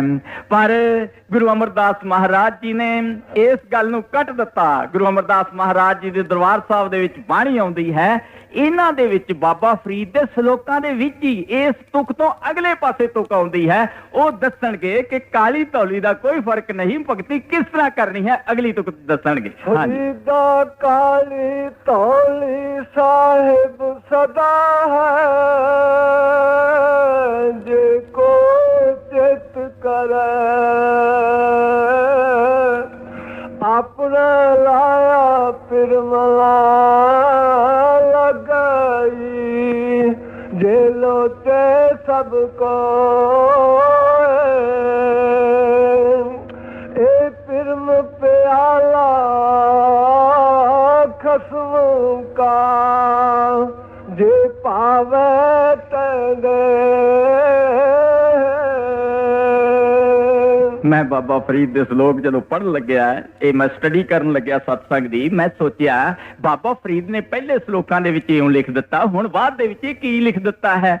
ਮੈਂ ਫਿਰ ਦਰਬਾਰ ਸਾਹਿਬ ਦੀ ਸੰਚੀ ਖੋਲ ਕੇ ਉਹਦੇ ਵਿੱਚੋਂ ਪੜ੍ਹਿਆ, ਉਹਦੇ ਵਿੱਚ ਦੇਖਿਆ ਉੱਥੇ ਸ਼ਲੋਕ ਮਹੱਲਾ ਤੀਜਾ ਨਾਲ ਲਿਖਿਆ ਹੋਇਆ ਕਿ ਤੀਸਰੀ ਪਾਤਸ਼ਾਹੀ ਗੁਰੂ ਅਮਰਦਾਸ ਮਹਾਰਾਜ ਜੀ ਦਾ ਇਹ ਸ਼ਲੋਕ ਹੈ। ਗੁਰੂ ਅਮਰਦਾਸ ਮਹਾਰਾਜ ਜੀ ਨੇ ਬਾਣੀ ਦੇ ਵਿੱਚ ਲਿਖਿਆ, ਕਹਿੰਦੇ ਫਰੀਦਾ ਕਾਲੀ ਧੌਲੀ ਸਾਹਿਬ ਸਦਾ ਹੈ, ਜੇ ਕੋ ਚਿੱਤ ਕਰੇ। ਕਹਿੰਦੇ ਇੱਥੇ ਕਾਲੀ ਧੌਲੀ ਨਾਲ ਕੋਈ ਤਲਕ ਨਹੀਂ ਹੈ। ਗੁਰੂ ਅਮਰਦਾਸ ਮਹਾਰਾਜ ਕਹਿੰਦੇ ਮੈਂ ਬੁਢਾਪੇ ਦੇ ਵਿੱਚ 65 ਸਾਲ ਦੀ ਉਮਰ ਸੀ ਜਦੋਂ ਮੈਂ ਗੁਰੂ ਅੰਗਦ ਸਾਹਿਬ ਮਹਾਰਾਜ ਜੀ ਦੇ ਚਰਨਾਂ ਦੇ ਵਿੱਚ ਗਿਆ।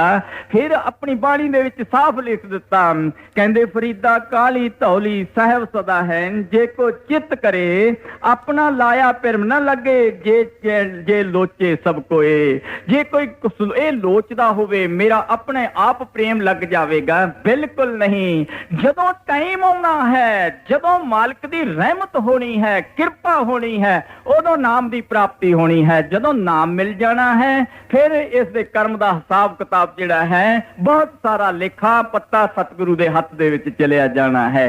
ਕੁਛ ਇਹ ਆਪ ਭੁਗਤਾਉਂਦਾ ਹੈ, ਕੁਛ ਸਤਿਗੁਰੂ ਨੇ ਪਹਿਲਾਂ ਭੁਗਤਾ ਦਿੱਤਾ ਹੈ।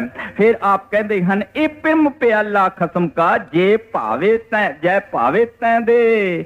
ਜੇ ਉਹ ਕਿਰਪਾ ਕਰ ਦਵੇ ਅਕਾਲ ਪੁਰਖ ਮਾਲਕ ਨਿਰੰਕਾਰ, ਤਾਂ ਸਾਨੂੰ ਆਪਣੀ ਭਗਤੀ ਦਿੰਦਾ ਹੈ, ਰਹਿਮਤ ਕਰਦਾ ਹੈ, ਸਤਿਗੁਰੂ ਦੀ ਸੰਗਤ ਦਿੰਦਾ ਹੈ। ਗੁਰ ਕਿਰਪਾ ਜੈ ਨਰ ਪਰ ਕੀਨੀ, ਤਿਨੇ ਜੁਗਤ ਪਛਾਨੀ, ਨਾਨਕ ਲੀਨ ਭਿਓ ਗੋਬਿੰਦ ਸਿਉ ਜਿਉ ਪਾਣੀ ਸੰਗ ਪਾਣੀ। ਕਿਰਪਾ ਕਰੇ ਜਿਸ ਪਾਰ ਬ੍ਰਹਮ, ਹੋਵੇ ਸਾਧੂ ਸੰਗ। ਜਿਸ ਤਰ੍ਹਾਂ ਉਹ ਕਿਰਪਾ ਕਰਦਾ ਹੈ, ਫਿਰ ਸਾਧੂ ਦੀ ਸੰਗਤ ਦੇ ਵਿੱਚ ਅਸੀਂ ਜਾਂਦੇ ਹਾਂ। ਫਿਰ ਸਾਧੂ ਕਿਰਪਾ ਕਰਦਾ ਹੈ, ਸਾਡੇ ਨਾਮ ਦਾ ਭੰਡਾਰ ਸਾਡਾ ਅੰਦਰੋਂ ਜਗਾ ਦਿੰਦਾ ਹੈ। ਭੰਡਾਰ ਸਾਡੇ ਅੰਦਰ ਇਸ ਜਗ੍ਹਾ ਦੇ ਉੱਤੇ ਰੱਖਿਆ ਹੋਇਆ ਹੈ। ਕੋਈ ਬਾਹਰੋਂ ਸਤਿਗੁਰੂ ਕੋਈ ਚੀਜ਼ ਨਹੀਂ ਪਾਉਂਦਾ। ਉਹ ਕਹਿੰਦਾ ਹੈ, ਭਰਾਵਾ ਨਜ਼ਰ ਮਾਰ ਕੇ ਦੇਖ, ਉੱਪਰ ਚੱਲ, ਮੰਜ਼ਿਲ ਦਰ ਮੰਜ਼ਿਲ ਉੱਪਰ ਨੂੰ ਚੱਲ। ਤੇਰੇ ਇਸ ਜਗ੍ਹਾ ਦੇ ਉੱਤੇ ਤ੍ਰਿਕੁਟੀ ਟੱਪ ਕੇ ਜਦੋਂ ਭਵਰ ਗੁਫਾ ਦੀ ਸੁਰੰਗ ਨੂੰ ਨਿਕਲ ਜਾਵੇਂਗਾ, ਉੱਥੇ ਭੰਡਾਰ ਪਿਆ ਹੋਇਆ ਹੈ।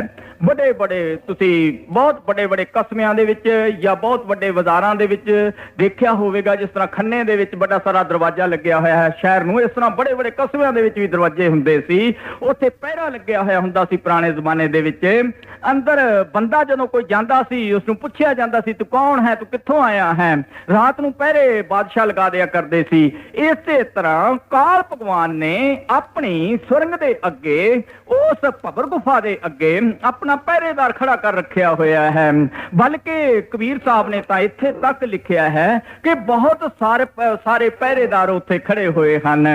ਉਹਨਾਂ ਨੇ ਇਸ ਸ਼ਰੀਰ ਨੂੰ ਇੱਕ ਕਿਲਾ ਕਹਿ ਕੇ ਯਾਦ ਕੀਤਾ ਹੈ, ਔਰ ਇਸ ਕਿਲੇ ਦੇ ਚੌਗਿਰਦ ਹੀ ਉਹਨਾਂ ਨੇ ਦੱਸਿਆ ਹੈ ਕਿ ਉਹਦੇ ਆਪਣੇ ਪਹਰੂ ਖੜੇ ਹੋਏ ਹਨ। ਵੜਨ ਨਾ ਦਿੰਦੇ, ਕਿਸੇ ਨੂੰ ਅੰਦਰ ਨਹੀਂ ਵੜਨ ਦਿੰਦੇ। ਪਰ ਉਸ ਜਗ੍ਹਾ ਦੇ ਉੱਤੇ ਸਾਡਾ ਸਤਿਗੁਰੂ ਰਹਿਮਤ ਕਰਦਾ ਹੈ। ਇਹ ਉਸ ਭਵਰ ਗੁਫਾ ਦੇ ਰਸਤੇ ਲੈ ਕੇ ਹੀ ਨਹੀਂ ਜਾਂਦਾ, ਇਹ ਪੁਲ ਦੇ ਰਸਤੇ ਲੈ ਕੇ ਹੀ ਨਹੀਂ ਜਾਂਦਾ। ਉਹ ਕੀ ਕਰਦਾ ਹੈ, ਉਹ ਆਪਣਾ ਹੰਡੋਲਾ ਦੇ ਦਿੰਦਾ ਹੈ, ਉਹ ਹੈਲੀਕਾਪਟਰ ਭੇਜ ਦਿੰਦਾ ਹੈ, ਕਹਿੰਦਾ ਬੈਠ ਇਸ ਦੇ ਉੱਤੇ, ਸਮੁੰਦਰ ਦੇ ਵਿੱਚ ਲੰਘਣ ਦੀ ਜ਼ਰੂਰਤ ਨਹੀਂ, ਪਾਰ ਚੱਲ ਤੈਨੂੰ ਆਪਣੀ ਮੰਜ਼ਿਲ ਤੇ ਲੈ ਚੱਲਾਂ।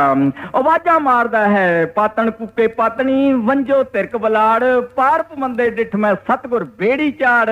ਨਾ ਕੋਈ ਉਸ ਨੂੰ ਮਲਾਹ ਦੀ ਜ਼ਰੂਰਤ ਪੈਂਦੀ ਹੈ, ਨਾ ਕਿਸੇ ਚੀਜ਼ ਦੀ, ਉਹ ਨਾ ਉਸ ਨੂੰ ਕਿਸੇ ਵੰਝ ਦੀ ਜ਼ਰੂਰਤ ਪੈਂਦੀ ਹੈ।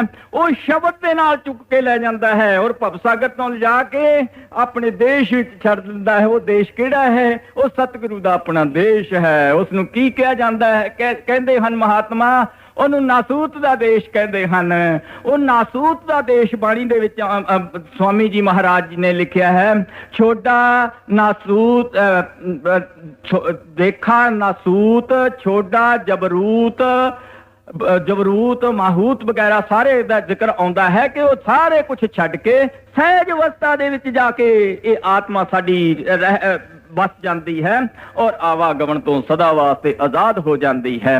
ਉਸ ਦੇਸ਼ ਦਾ ਜ਼ਿਕਰ ਮਹਾਤਮਾ ਨੇ ਦਰਬਾਰ ਸਾਹਿਬ ਦੇ ਵਿੱਚ ਕੀਤਾ, ਸਵਾਮੀ ਜੀ ਮਹਾਰਾਜ ਜੀ ਨੇ ਆਪਣੇ ਸਾਰ ਵਚਨ ਦੇ ਵਿੱਚ ਕੀਤਾ, ਕਬੀਰ ਸਾਹਿਬ ਨੇ ਆਪਣੀ ਬਾਣੀ ਦੇ ਵਿੱਚ ਕੀਤਾ।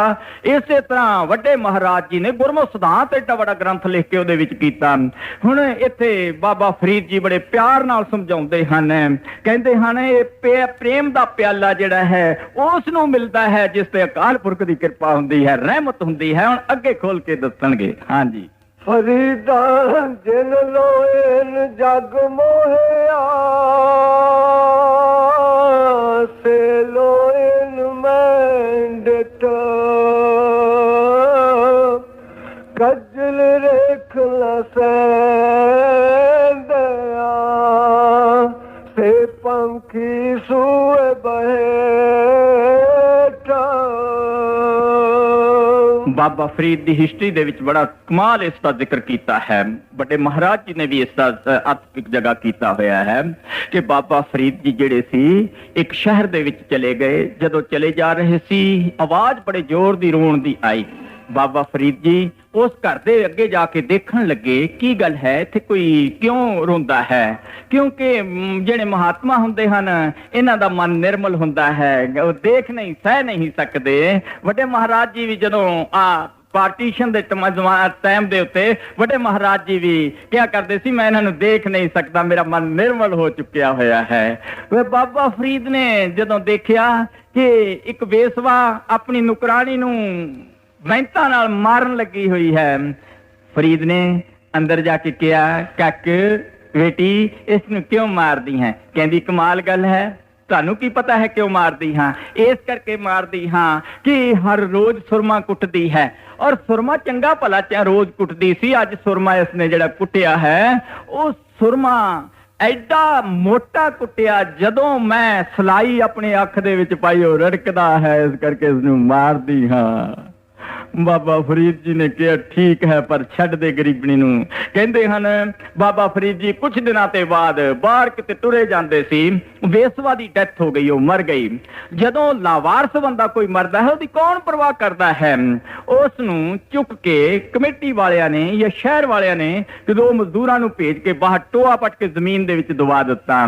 ਰਾਤ ਨੂੰ ਕੁੱਤਿਆਂ ਨੇ ਉਸ ਨੂੰ ਕੱਢ ਲਿਆ, ਕੁੱਤਿਆਂ ਨੇ ਉਸ ਨੂੰ ਘਸੀਟਿਆ, ਖਾਧਾ, ਉਹਦਾ ਮਾਸ ਨੋਚ ਨੋਚ ਕੇ ਜਾਨਵਰਾਂ ਨੇ ਖਾਧਾ, ਹੱਡੀਆਂ ਉਸ ਦੀਆਂ ਪਈਆਂ ਹੋਈਆਂ ਸੀ। ਆ ਜਿਹੜਾ ਉੱਪਰਲਾ ਪਰ ਖੋਪਰੀ ਹੈ ਇਹ ਸਾਰੀ ਦੀ ਸਾਰੀ ਅੱਖਾਂ ਸਮੇਤ ਪਈ ਹੋਈ ਸੀ। ਇੱਕ ਬਮੋਲਾ ਹਿੰਦੂ ਆਪਣੇ ਪੰਜਾਬ ਦੇ ਵਿੱਚ ਉਸ ਜਾਨਵਰ ਨੂੰ ਬਮੋਲਾ ਕਹਿੰਦੇ ਹਨ, ਛੋਟਾ ਜਿਹਾ ਜਾਨਵਰ ਹੁੰਦਾ ਹੈ, ਉਹ ਰੂਈ ਵਗੈਰਾ ਬਰੀਕ ਬਰੀਕ ਚੀਜ਼ਾਂ ਲਿਆ ਕੇ ਆਲਣਾ ਪਾਉਂਦਾ ਹੈ। ਉਹਨੇ ਉਹ ਖੁਦ ਦੇਖ ਕੇ ਉਹਦੇ ਮੂੰਹ ਦੇ ਵਿੱਚ ਆਲਣਾ ਪਾ ਲਿਆ। ਔਰ ਉਸ ਦੇ ਵਿੱਚ ਉਸਨੇ ਅੰਡੇ ਦਿੱਤੇ, ਫਿਰ ਬੱਚੇ ਹੋ ਗਏ। ਜਦੋਂ ਬੱਚੇ ਨਿਕਲੇ ਤਾਂ ਫਿਰ ਉਹ ਬਮੋਲਾ ਜਿਹੜਾ ਸੀ ਆ ਕੇ ਚੀਂ ਚੀਂ ਕਰਦਾ ਹੈ। ਬੱਚੇ ਚੋਗ ਲੈਣ ਵਾਸਤੇ ਅੱਖਾਂ ਦੇ ਰਾਹੀਂ ਮੂੰਹ ਅੱਡ ਕੇ ਬਾਹਰ ਨੂੰ ਨਿਕਲੇ ਹੋਏ ਹਨ। ਬਾਬਾ ਫਰੀਦ ਨੇ ਦੇਖਿਆ, ਅੰਦਰ ਦਾ ਧਿਆਨ ਲਾ ਕੇ ਦੇਖਿਆ ਬਾਬਾ ਫਰੀਦ ਨੇ ਕਿ ਇਹ ਜਿਹੜਾ ਕੁਰੰਕਿਆ ਪਿਆ ਹੋਇਆ ਹੈ, ਇਹ ਜਿਹੜੀ ਖੋਪਰੀ ਪਈ ਹੋਈ ਹੈ, ਇਹ ਕਿਸ ਦੀ ਹੈ? ਬਾਬਾ ਫਰੀਦ ਨੇ ਅੰਦਰੋਂ ਆਪਣੀ ਭਗਤੀ ਦੇ ਜ਼ਰੀਏ, ਅੰਦਰਲੇ ਧਿਆਨ ਦੇ ਜ਼ਰੀਏ ਦੇਖਿਆ, ਅਨੁਭਵ ਹੋਇਆ ਕਿ ਇਹ ਉਹ ਵੇਸਵਾ ਹੈ ਜਿਹੜੀ ਆਪਣੀ ਨੁਕਰਾਣੀ ਨੂੰ ਮੋਟੇ ਸੁਰਮੇ ਦੇ ਵਾਸਤੇ ਕੁੱਟਣ ਲੱਗੀ ਹੋਈ ਸੀ। ਬਾਬਾ ਫਰੀਦ ਜੀ ਕਹਿੰਦੇ ਜਿਨ ਲੋਇਨ ਜਗ ਮੋਇਆ, ਹਾਏ ਹਾਏ, ਜਿਹੜੀਆਂ ਅੱਖਾਂ ਦੇ ਉੱਤੇ ਆਸ਼ਕ ਹੋ ਕੇ ਲੋਕ ਤੇਰੇ ਤੇ ਫਿਦਾ ਹੋ ਜਾਂਦੇ ਸੀ।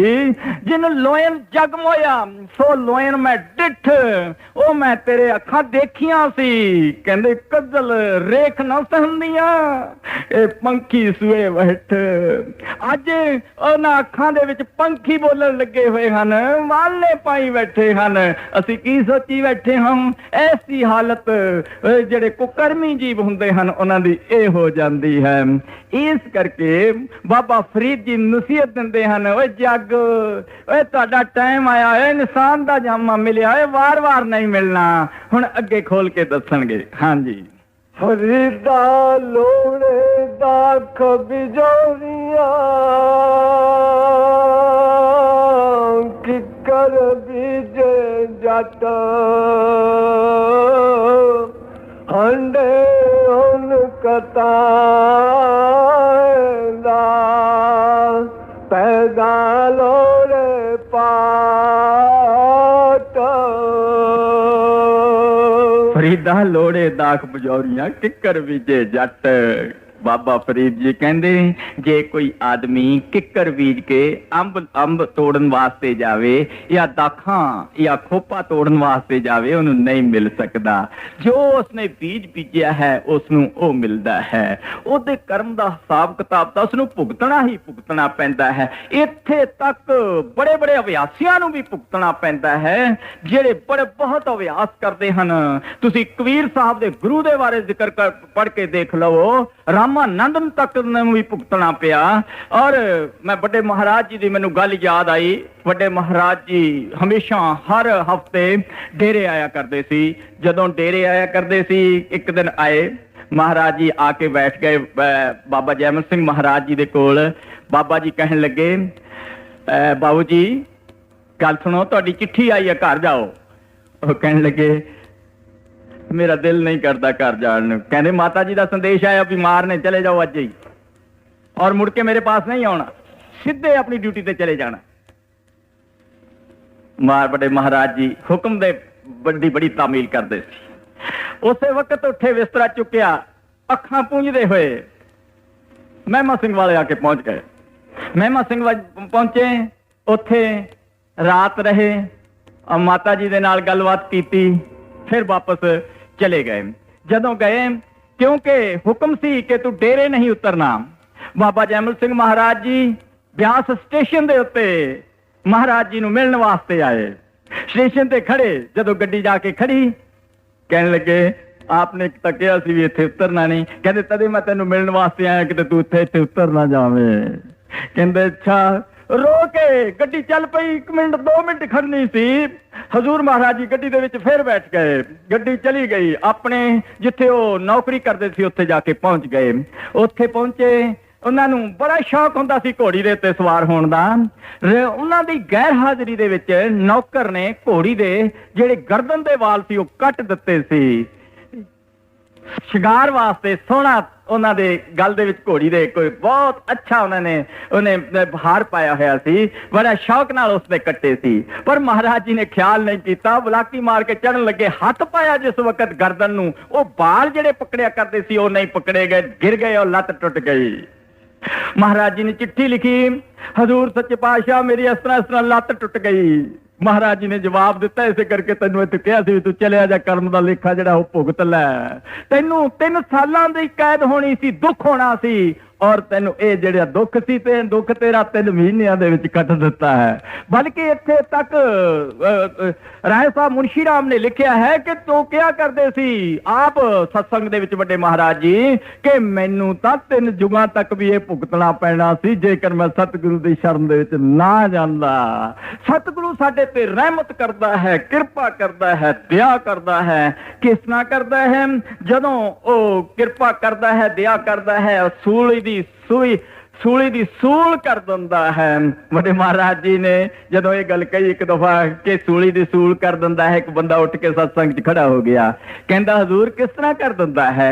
ਮਹਾਰਾਜ ਜੀ ਕਹਿੰਦੇ ਆਰਨ ਪਈ ਸੀ ਉੱਥੇ, ਕਹਿੰਦੇ ਆਰਨ ਪਈ ਹੈ, ਇਸ ਨੂੰ ਚੁੱਕ ਕੇ ਸਟੇਸ਼ਨ ਤੇ ਲੈ ਜਾ। ਕਹਿੰਦਾ ਬੜੀ ਭਾਰੀ ਹੈ, ਕਿਸ ਤਰ੍ਹਾਂ ਚੁੱਕਾਂਗਾ? ਮਹਾਰਾਜ ਜੀ ਕਹਿੰਦੇ ਜੇ 4 ਟੁਕੜੇ ਕਰ ਦਈਏ ਫਿਰ ਲੈ ਜਾਵੇਂਗਾ? ਕਹਿੰਦਾ ਫਿਰ 4 ਵਾਰ ਹੌਲੀ ਹੌਲੀ ਚੁੱਕ ਕੇ ਲੈ ਜਾਵਾਂਗਾ। ਮਹਾਰਾਜ ਜੀ ਕਹਿੰਦੇ ਵਾ ਇਸੇ ਤਰ੍ਹਾਂ ਹੈ, ਜਿਸ ਤਰ੍ਹਾਂ ਆਰਨ ਦੇ 4 ਟੁਕੜੇ ਕਰਕੇ ਉਹ ਤੇਰਾ ਭੁਗਤਾ ਦਿੰਦਾ ਹੈ, ਇੱਕੋ ਵਾਰੀ ਨਹੀਂ ਦੁੱਖ ਦਿੰਦਾ, ਐਸਤਾ ਕਰਕੇ ਭੁਗਤਾ ਦਿੰਦਾ ਹੈ। ਸਤਿਗੁਰੂ ਸਾਡੇ ਕਰਮ ਦਾ ਹਿਸਾਬ ਕਿਤਾਬ ਭੁਗਤਾਉਣ ਵਾਸਤੇ ਹੀ ਹੁੰਦਾ ਹੈ। ਸਤਿਗੁਰੂ ਸਾਡੀ ਉਸ ਨੂੰ ਇੰਨੀ ਜ਼ਿੰਮੇਵਾਰੀ ਹੈ, ਜਿਸ ਤਰ੍ਹਾਂ ਸਮੁੰਦਰ ਦੇ ਜਹਾਜ਼ ਦੇ ਵਿੱਚ ਕੈਪਟਨ ਦੀ ਜ਼ਿੰਮੇਵਾਰੀ ਹੈ, ਉਸ ਦੀ ਜ਼ਿੰਮੇਵਾਰੀ ਤਾਂ ਲੋਕਾਂ ਨੂੰ ਬਚਾਉਣ ਦੀ ਹੈ, ਪਰ ਸਤਿਗੁਰੂ ਦੀ ਜ਼ਿੰਮੇਵਾਰੀ ਆਪਣੇ ਜੀਵ ਨੂੰ ਇਸ ਭਵਸਾਗਰ ਤੋਂ ਪਾਰ ਕਰਕੇ ਉਸ ਜਗ੍ਹਾ ਤੇ ਲਾਉਣ ਦੀ ਹੈ। ਇਸ ਕਰਕੇ ਹਜ਼ੂਰ ਮਹਾਰਾਜ ਜੀ ਇੱਥੇ ਬਾਬਾ ਫਰੀਦ ਜੀ ਬੜੇ ਪਿਆਰ ਦੇ ਨਾਲ ਸਮਝਾਉਂਦੇ ਜਾਂਦੇ ਹਨ, ਅੱਗੇ ਖੋਲ ਕੇ ਦੱਸਣਗੇ। ਹਾਂਜੀ। ਫਰੀਦਾ 4 ਗਵਾਇਆ ਹੰਡ ਕੇ, 4 ਗਵਾਇਆ ਸਮਾਂ, ਲਿਖਾ ਰੱਬ ਮੰਗੇ ਸਿਆ, ਤੂੰ ਆਇਓ ਕਿਹੜੇ ਕੰਮ। ਪਹਿਲਾਂ ਬਾਬਾ ਫਰੀਦ ਨੇ ਕਿਹਾ ਸੀ ਕਿ ਜੋ ਕੁਛ ਇਹ ਬੀਜਦਾ ਹੈ ਉਹਦਾ ਹਿਸਾਬ ਕਿਤਾਬ ਦੇਣ ਵਾਸਤੇ ਇਸ ਨੂੰ ਆਉਣਾ ਹੀ ਆਉਣਾ ਪੈਂਦਾ ਹੈ। ਉੱਥੇ ਆ ਕੇ ਪੈਦਾ ਹੁੰਦਾ ਹੈ ਜਿਸ ਜਗ੍ਹਾ ਦੇ ਉੱਤੇ ਇਹ ਮਿਕਦਾਰ ਦੇ ਵਿੱਚ ਜਾਂ ਬਹੁਤ ਭੰਡਾਰ ਦੇ ਹਿਸਾਬ ਨਾਲ ਭੁਗਤਾਇਆ ਜਾ ਸਕੇ। ਹੁਣ ਆਪ ਬੜੇ ਪਿਆਰ ਦੇ ਨਾਲ ਸਮਝਾਉਂਦੇ ਹਨ, ਫਰੀਦਾ 4 ਗਵਾਇਆ ਹੰਡ ਕੇ 4 ਗਵਾਇਆ ਸਮ। ਹਰ ਸਤਸੰਗ ਦੇ ਵਿੱਚ ਜ਼ਿਕਰ ਕਰੀਦਾ ਹੈ। ਅਸੀਂ ਕੀ ਕਰਦੇ ਹਾਂ? ਸਵੇਰੇ ਹਮੇਸ਼ਾ ਉੱਠਦੇ ਹਾਂ, ਉੱਠ ਕੇ ਸਾਡਾ ਕਿਸੇ ਦੀ ਬੈੱਡ ਟੀ ਕਿਸੇ ਨੂੰ ਮਿਲਦੀ ਹੈ ਉਹ ਉੱਥੇ ਹੀ ਪੀ ਲੈਂਦਾ ਹੈ, ਕਿਸੇ ਨੂੰ ਨਹਾ ਧੋ ਕੇ ਉਹ ਪੀਂਦਾ ਹੈ, ਜਾਂ ਫਿਰ ਪਰੌਂਠਾ ਖਾ ਲੈਂਦਾ ਹੈ, ਫਿਰ ਦਫ਼ਤਰ ਚਲੇ ਜਾਂਦੇ ਹਾਂ, ਦੁਕਾਨ ਖੋਲ ਲੈਂਦੇ ਹਾਂ, ਫਿਰ ਦੁਪਹਿਰੇ ਰੋਟੀ ਖਾ ਲਈ, ਸ਼ਾਮ ਨੂੰ ਫੇਰ ਖਾ ਲਈ, ਇੰਨਾ ਹੀ ਕੰਮ ਹੈ। ਔਰ ਫੇਰ ਕੀ ਹੁੰਦਾ ਹੈ? ਫਿਰ ਤੁਰ ਕੇ 4 ਗਵਾਇਆ ਹੰਡ ਕੇ 4 ਪਹਿਰ ਅਸੀਂ ਫਿਰ ਤੁਰ ਕੇ ਕੱਢ ਦਿੱਤੇ, ਔਰ 4 ਗਵਾਇਆ ਸਮ 4 ਜਿਹੜੇ ਸੀ ਰਾਤ ਨੂੰ ਕੁਰਾੜੇ ਮਾਰ ਕੇ ਕੱਢ ਦਿੱਤੇ। ਬਾਬਾ ਫਰੀਦ ਜੀ ਕਹਿੰਦੇ ਲਿਖ ਰੱਬ ਮੰਗੇਸੀਆ, ਤੂੰ ਆਹੋ ਕਿਹੜੇ ਕੰਮ? ਤੈਨੂੰ ਪਤਾ ਨਹੀਂ? ਫਿਰ ਤੈਨੂੰ ਪੁੱਛਿਆ ਜਾਵੇਗਾ ਤੂੰ ਕਿਸ ਵਾਸਤੇ ਭੇਜਿਆ ਸੀ, ਕਿਹੜੀ ਵਸਤੂ ਖਰੀਦਣ ਵਾਸਤੇ ਭੇਜਿਆ ਸੀ? ਤੂੰ ਨਮਾਇਸ਼ ਦੇਖ ਕੇ ਆ ਗਿਆ, ਤੂੰ ਅਜਾਇਬ ਘਰ ਦੇ ਵਿੱਚ ਘੁੰਮ ਕੇ ਆ ਗਿਆ, ਤੈਨੂੰ ਪਤਾ ਨਹੀਂ ਸੀ ਉੱਥੇ ਕੁਝ ਖਰੀਦ ਕਰਨੀ ਸੀ? ਕਿਹੜੀ ਚੀਜ਼ ਦੀ ਖਰੀਦ ਕਰਨੀ ਸੀ? ਸੰਤ ਜਨੋਂ ਮਿਲ ਭਾਈਓ ਸੱਚਾ ਨਾਮ ਸਮਾਲ, ਤੋਸਾ ਬੰਧੂ ਜੀ ਕਾ ਉੱਥੇ ਨਾਲ। ਇਹ ਇੱਕੋ ਹੀ ਵਸਤੂ ਹੈ ਜਿਹੜੀ ਸਾਡੇ ਨਾਲ ਜਾਣ ਵਾਲੀ ਹੈ, ਨਾਮ ਹੈ, ਸਿਮਰਨ ਹੈ, ਗੁਰੂ ਹੈ। ਬਾਕੀ ਦੁਨੀਆ ਦਾ ਪਦਾਰਥ, ਦੁਨੀਆ ਦਾ ਧਨ, ਦੁਨੀਆ ਦੀ ਚੀਜ਼, ਦੁਨੀਆ ਦੀ ਹਕੂਮਤ, ਇਹ ਸਾਰੀ ਦੀ ਸਾਰੀ ਇੱਥੇ ਰਹਿ ਜਾਣੀ ਹੈ। ਹਜ਼ੂਰ ਨੇ ਸਤਸੰਗ ਦੇ ਵਿੱਚ ਫਰਮਾਇਆ ਕਿ ਦੇਖੋ ਸਾਡੀ ਕੀ ਹਾਲਤ ਹੈ, ਨੀਚੇ ਕੁਰਸੀ, ਉਹਦੇ ਉੱਪਰ ਕੁਰਸੀ, ਉਹਦੇ ਉੱਪਰ ਕੁਰਸੀ, ਉਹਦੇ ਉੱਪਰ ਕੁਰਸੀ, ਕੁਰਸੀ ਚੜ੍ਹਦੇ ਉੱਪਰ ਨੂੰ ਜਾਂਦੇ ਹਾਂ। ਜਦੋਂ ਕੁਰਸੀ ਨੀਚੇ ਤੇ ਖਿਸਕ ਜਾਂਦੀ ਹੈ ਫਿਰ ਸਾਡੀ ਕੀ ਹਾਲਤ ਹੁੰਦੀ ਹੈ। ਮਹਾਤਮਾ ਸਾਨੂੰ ਸਮਝਾਉਂਦੇ ਹਨ, ਓਏ ਭਰਾਵਾ ਇਹ ਸਾਰੀਆਂ ਚੀਜ਼ਾਂ ਛੱਡ ਕੇ ਇੱਕ ਗੱਲ ਪਕੜ ਲੈ, ਉੱਚਾ ਚਰੇ ਸੋ ਪਰੇ ਪਿਆਲਾ, ਧਰਨ ਪਰੇ ਤਿਸ ਲੱਗੇ ਨਾ ਕਾਲਾ। ਜਿਹੜਾ ਉੱਚਾ ਚੜਦਾ ਹੈ ਉਹ ਪਤਾਲ ਦੇ ਵਿੱਚ ਗਿਰਦਾ ਹੈ, ਜਿਹੜਾ ਜ਼ਮੀਨ ਤੇ ਬੈਠਾ ਹੈ ਉਹਨੂੰ ਕਿਤੇ ਗਿਰਨ ਦੀ ਜ਼ਰੂਰਤ ਹੀ ਨਹੀਂ ਪੈਂਦੀ। ਇਸ ਕਰਕੇ ਮਹਾਤਮਾ ਸਾਨੂੰ ਨਸੀਹਤ ਦਿੰਦੇ ਹਨ ਕਿ ਛੋਟਾ ਹੋ ਕੇ ਚੱਲ, ਆਪਣੇ ਮਾਲਕ ਦੀ ਭਗਤੀ ਕਰ, ਆਪਣੇ ਮਾਲਕ ਦੀ ਇਬਾਦਤ ਕਰ। ਜੀਵਨ ਨਹੀਂ ਮਿਲਣਾ, ਇਹ ਜ਼ਿੰਦਗੀ ਨਹੀਂ ਮਿਲਣੀ, ਇਹ ਸ਼ਹਿਰ, ਇਹ ਪਟਨ, ਇਹ ਦੁਨੀਆ, ਇਹ ਸੰਸਾਰ ਤੈਨੂੰ ਜਿਹੜਾ ਤੂੰ ਦੇਖਣ ਲੱਗਿਆ ਹੋਇਆ ਹੈ ਇਹ ਸਦਾ ਵਾਸਤੇ ਰਹਿਣ ਵਾਲਾ ਨਹੀਂ ਹੈ, ਇਸ ਤੋਂ ਤੈਂ ਚਲਿਆ ਜਾਣਾ ਹੈ। ਇਸ ਕਰਕੇ ਬਾਬਾ ਫਰੀਦ ਜੀ ਸਾਨੂੰ ਨਸੀਹਤ ਦਿੰਦੇ ਹਨ। ਹੁਣ ਅੱਗੇ ਹੋਰ ਖੋਲ ਕੇ ਦੱਸਣਗੇ। ਹਾਂਜੀ। ਫਰੀਦਾ ਕੰਨ ਮੁਸੱਲਾ ਸੂਫ ਗਾਲਾ, ਦਿਲ ਕਾਤੀ ਗੁੜਵਾਤ, ਬਾਹਰ ਦਿਸੇ ਚਾਨਣਾ ਦਿਲ ਅੰਧਿਆਰੀ ਰਾਤ। ਫਰੀਦਾ ਕੰਨ ਮੁਸੱਲਾ ਸੂਫ ਗਲ। ਬਾਬਾ ਫਰੀਦ ਜੀ ਸੂਫੀ ਫਕੀਰ ਹੋਏ ਹਨ। ਇਸ ਕਰਕੇ ਬਾਬਾ ਫਰੀਦ ਜੀ ਨੇ ਆਪਣੇ ਸਾਥੀਆਂ ਨੂੰ ਆਪਣੇ ਬੰਦਿਆਂ ਨੂੰ ਸਮਝਾਇਆ, ਓਏ ਤੁਸੀਂ ਕੀ ਕਰਨ ਲੱਗੇ ਹੋਏ ਹੋ? ਇਹ ਸੂਫ ਪਾਉਣ ਨਾਲ, ਮੁਸੱਲਾ ਕੰਧੇ ਤੇ ਰੱਖਣ ਨਾਲ ਕੀ ਫਾਇਦਾ ਹੋ ਸਕਦਾ ਹੈ? ਇਸੇ ਕਰਕੇ ਇੱਕ ਫਕੀਰ ਨੇ ਲਿਖਿਆ ਸੀ, ਮੋਇਆ ਬਾਜ ਨਾ ਸੋਹੇ ਅਲਫੀ ਕਾਸ ਨੂੰ ਗਲ ਵਿੱਚ ਪਾਈ ਹੂ। ਕਹਿੰਦੇ ਕਾਸ ਨੂੰ ਗਲ ਦੇ ਵਿੱਚ ਅਲਫੀ ਪਾਈ ਹੈ, ਕਾਸ ਨੂੰ ਚੋਗਾ ਪਾਇਆ ਹੈ, ਕਾਸ ਨੂੰ ਦਿਖਾਵਾ ਦਿਖਾਉਣ ਲੱਗਿਆ ਹੋਇਆ ਹੈ। ਕੰਨ ਮੁਸੱਲਾ, ਕੰਨੇ ਦੇ ਉੱਤੇ ਮੁਸੱਲਾ ਰੱਖਿਆ ਹੋਇਆ ਹੈ। ਅੱਜ ਕੱਲ ਵੀ ਕਈ ਫਕੀਰ ਇਸ ਤਰ੍ਹਾਂ ਮੁਸੱਲਾ ਰੱਖ ਕੇ ਲੱਕ ਨੂੰ ਘੁੱਟ ਕੇ ਬੰਨ ਲੈਂਦੇ ਹਨ। ਜਿੱਥੇ ਰਾਤ ਕੱਟਣੀ ਹੋਵੇ ਉੱਥੇ ਨੀਚੇ ਵਿਛਾ ਕੇ ਉਹਦੇ ਉੱਤੇ ਸੌਂ ਜਾਂਦੇ ਹਨ। ਔਰ ਉਹਨਾਂ ਨੂੰ ਅਸੀਂ ਬੜਾ ਲੰਮਾ ਚੋਗਾ ਹੋਵੇ ਉਸਨੂੰ ਬੜਾ ਸਾਧ ਕਹਿੰਦੇ ਹਾਂ, ਜਿਹਦੇ ਛੋਟਾ ਚੋਗਾ ਹੋਵੇ ਉਹਦਾ ਛੋਟਾ ਸਾਧੂ ਕਹਿੰਦੇ ਹਾਂ। ਪਰ ਮਹਾਤਮਾ ਸਾਨੂੰ ਕਹਿੰਦੇ ਹਨ ਕੋਈ ਜ਼ਰੂਰਤ ਨਹੀਂ, ਅਸੀਂ ਤਾਂ ਲਿਬੜੇ ਹੋਏ ਆਦਮੀ ਨੂੰ ਕਹਿੰਦੇ ਆ ਸਾਧੂ ਹੈ। ਜਿਹੜਾ ਚੰਗੀ ਤਰ੍ਹਾਂ ਸਾਧੂ ਜਿਹੜਾ ਹੈ ਉਹ ਭਾਵੇਂ ਬਾਦਸ਼ਾਹ ਹੈ ਭਾਵੇਂ ਉਹ ਫਕੀਰ ਹੈ, ਉਹਦੇ ਨਾਲ ਕੋਈ ਤਲਕ ਨਹੀਂ ਹੈ। ਦੁਨੀਆ ਦੇ ਵਿੱਚ ਪੂਰਨ ਮਹਾਤਮਾ ਉਸ ਨੂੰ ਕਿਹਾ ਜਾਂਦਾ ਹੈ ਜਿਹੜਾ ਸਹਿਜ ਅਵਸਥਾ ਦੇ ਵਿੱਚ ਜਾ ਕੇ ਪਹੁੰਚਿਆ ਹੋਇਆ ਹੋਵੇ। ਹੁਣ ਬਾਬਾ ਫਰੀਦ ਜੀ ਕਹਿੰਦੇ ਕੰਨ ਮੁਸੱਲਾ ਸੂਫ ਗਲ ਦਿਲ ਕਾਤੀ ਗੁੜ ਬਾਤ ਬਾਹਰ ਦਿਸੇ ਚਾਨਣਾ ਦਿਲ ਅੰਧਿਆਰੀ ਰਾਤ। ਕਹਿੰਦੇ ਬਾਹਰ ਤਾਂ ਚਾਨਣਾ ਬੜਾ ਨਜ਼ਰ ਆਉਂਦਾ, ਬੜਾ ਸਾਧੂ ਹੈ। ਕਹਿੰਦੇ ਦਿਲੋਂ ਕਾਮ ਕ੍ਰੋਧ ਲੋਭ ਨੇ ਅੰਦਰੋਂ ਬਹੁਤ ਜ਼ੋਰ ਪਾਇਆ ਹੋਇਆ ਹੈ, ਪਰਾਈਆਂ ਇਸਤਰੀਆਂ ਦੀ ਤਰਫ ਨੂੰ ਦੇਖਦਾ ਹੈ। ਦੱਸਿਆ ਹੈ ਗੁਰੂ ਨਾਨਕ ਸਾਹਿਬ ਮਹਾਰਾਜ ਜੀ ਨੇ ਬਾਣੀ ਦੇ ਵਿੱਚ, ਕਹਿੰਦੇ ਹਨ ਇਸਤਰੀ ਤਜ ਕਰ ਕਾਮ ਵਿਆਪਿਆ ਚਿਤ ਲਾਇਆ ਪਰ ਨਾਰੀ ਸਿੱਖ ਕੀਏ ਕਰ ਸ਼ਬਦ ਨਚੀਨੇ ਲੰਪਟ ਹੈ ਬਾਜ਼ਾਰੀ। ਓਏ ਨਾਮ ਬਿਨਾ ਨਹੀਂ ਛੂਟ ਨਾਨਕ ਸੱਚੀ ਤਰਤੂ ਤਾਰੀ। ਕਹਿੰਦੇ ਦਿਖਾਵੇ ਦੇ ਨਾਲ ਤੇਰਾ ਜੀਵਨ ਸਫਲ ਨਹੀਂ ਹੋ ਸਕਦਾ। ਘਰ ਛੱਡ ਕੇ ਜੰਗਲਾਂ ਵਿੱਚ ਨਹੀਂ ਜਾਣਾ। ਹਰ ਸਤਸੰਗ ਦੇ ਵਿੱਚ ਮਿਸਾਲ ਦੇਈਦੀ ਹੈ। ਪਿਛਲੇ ਸਤਸੰਗ ਦੇ ਵਿੱਚ ਵੀ ਅਰਜ਼ ਕੀਤੀ ਸੀ ਕਿ ਇੱਕ ਆਦਮੀ ਸ਼ਰਾਬ ਕੱਢੇ ਦਾ ਪਕੜਿਆ ਗਿਆ, ਉਸ ਨੂੰ ਜੱਜ ਦੇ ਪੇਸ਼ ਕਰ ਦਿੱਤਾ। ਜੱਜ ਨੇ ਉਸ ਨੂੰ ਪਕੜ ਕੇ ਕੀ ਕੀਤਾ? ਕਹਿੰਦਾ ਤੈਂ ਹਿੰਦੁਸਤਾਨ ਦੇ ਕਾਨੂੰਨ ਦੇ ਖਿਲਾਫ ਕੰਮ ਕੀਤਾ ਹੈ, ਚੱਲ ਤੈਨੂੰ 2 ਸਾਲ ਦੀ ਕੈਦ ਕਰ ਦਿੱਤੀ। ਉਹ 2 ਸਾਲ ਵਾਸਤੇ ਅੰਦਰ ਕਰ ਦਿੱਤਾ। ਉੱਥੇ ਜਾ ਕੇ ਉਹਦਾ ਮਨ ਨਹੀਂ ਟਿਕਿਆ, ਉਹਨੇ ਉੱਪਰੋਂ ਤਾਰਾਂ ਕੱਟ ਦਿੱਤੀਆਂ, ਕੰਧ ਟੱਪ ਕੇ ਦੌੜ ਗਿਆ, ਫਿਰ ਪਕੜਿਆ ਗਿਆ। ਫਿਰ ਉਸ ਨੂੰ ਜੱਜ ਦੇ ਪੇਸ਼ ਕੀਤਾ। ਜੱਜ ਨੇ ਕਿਹਾ 2 ਸਾਲ ਦੀ ਹੋਰ ਵੱਧ ਗਈ ਭਰਾਵਾ, ਜੇ 2 ਸਾਲ ਦੀ ਕਤਲ ਦਾ ਚੰਗਾ ਸੀ। ਇਹ ਕੈਦ ਵੱਧਦੀ ਜਾਂਦੀ ਹੈ ਜੇ ਇਸ ਸੰਸਾਰ ਨੂੰ ਛੱਡ ਕੇ ਜਾਵਾਂਗੇ। ਮਹਾਤਮਾ ਕਹਿੰਦੇ ਰੋ ਕੇ ਪਿੱਟ ਕੇ ਹੱਸ ਕੇ ਜਿਸ ਤਰ੍ਹਾਂ ਵੀ ਹੈ ਤੂੰ ਇਹ ਦੁਨੀਆ ਦੇ ਵਿੱਚ ਕੱਟ ਆਪਣੀ ਕੈਦ ਨੂੰ, ਇਹ ਪਰ ਕੈਦ ਨੂੰ ਵਧਾਉਣ ਦੀ ਕੋਸ਼ਿਸ਼ ਨਾ ਕਰ। ਇਹ ਦੁਨੀਆ ਵਿੱਚ ਰਹਿ ਸੂਰਮਾ ਬਹਾਦਰ ਹੋ ਬਣ ਕੇ ਰਹਿ। ਮਹਾਰਾਜ ਜੀ ਦੱਸਿਆ ਕਰਦੇ ਹਨ ਮਾਲਿਕ ਦੀ ਭਗਤੀ ਕਰ ਇਬਾਦਤ ਕਰ। ਇੱਕ ਪੈਸਾ ਹੀ ਇੱਕ ਮੁੱਖ ਨਹੀਂ ਰੱਖ ਲੈਣਾ ਚਾਹੀਦਾ, ਹੋਰ ਵੀ ਕਿਸੇ ਚੀਜ਼ ਦੀ ਜ਼ਰੂਰਤ ਹੈ।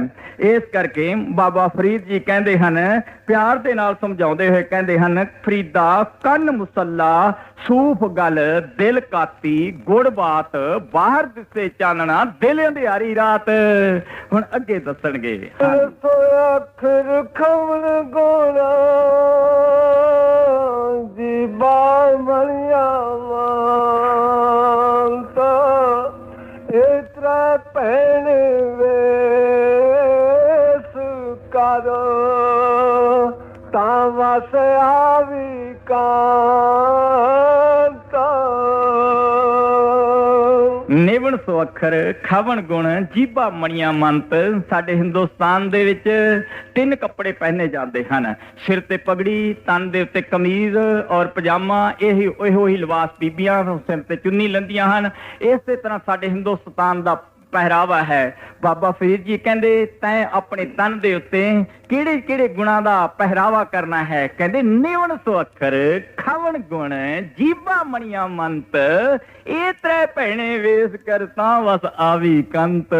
ਵੱਡੇ ਮਹਾਰਾਜ ਜੀ ਹੱਸ ਕੇ ਕਈ ਦਫਾ ਕਿਹਾ ਕਰਦੇ ਸੀ, ਕਹਿੰਦੇ ਇੱਕ ਨੂੰ ਆਪਣੀ ਸੱਸ ਨਾਲ ਰਾਤ ਦਿਨ ਲੜੀ ਚਲੀ ਜਾਂਦੀ ਸੀ। ਮਹਾਰਾਜ ਕਿਹਾ ਕਰਦੇ ਸੀ, ਉਹ ਇੱਕ ਦਿਨ ਕਿਸੇ फकीर को गई, महाराज मेरी लड़ाई बड़ी हुंदी है। उन्हें गुटका दे दिता कट के, वो कट के लकड़ी दे दी कि दंद दे नीचे तू जदों तेरी सस बहुती बोलेगी तां उस नूं अपने दंद दे नीचे दवाई चले जाना है, जदों वो बोली जावे तू ज्यादा ते ज्यादा दवाई चले जाना है। उन्हें कहा ठीक, वो लै गई। वो जदों घर जाके क्लेश होना शुरू होया, उन्हें अपने दंद दे नीचे उसनूं रख लिया और ज्यों-ज्यों ओदी सस बोलदी जांदी सी उसनूं दवाई चली जांदी सी। उन्हें कहा तो बेचारी बड़ी सियाणी हो गई, बोलती नहीं अगे, बहुत चंगी हो गई। कहती फार्मूला तुहाडा बड़ा फिट बैठिया, ये निवण सो अखर खबन गुण वाला नीवा रहन वाला जिहड़ा फार्मूला है बड़ा अच्छा है। इस करके जेकर प्रीतम नूं खुश करना चाहते हो नीवे हो जाओ।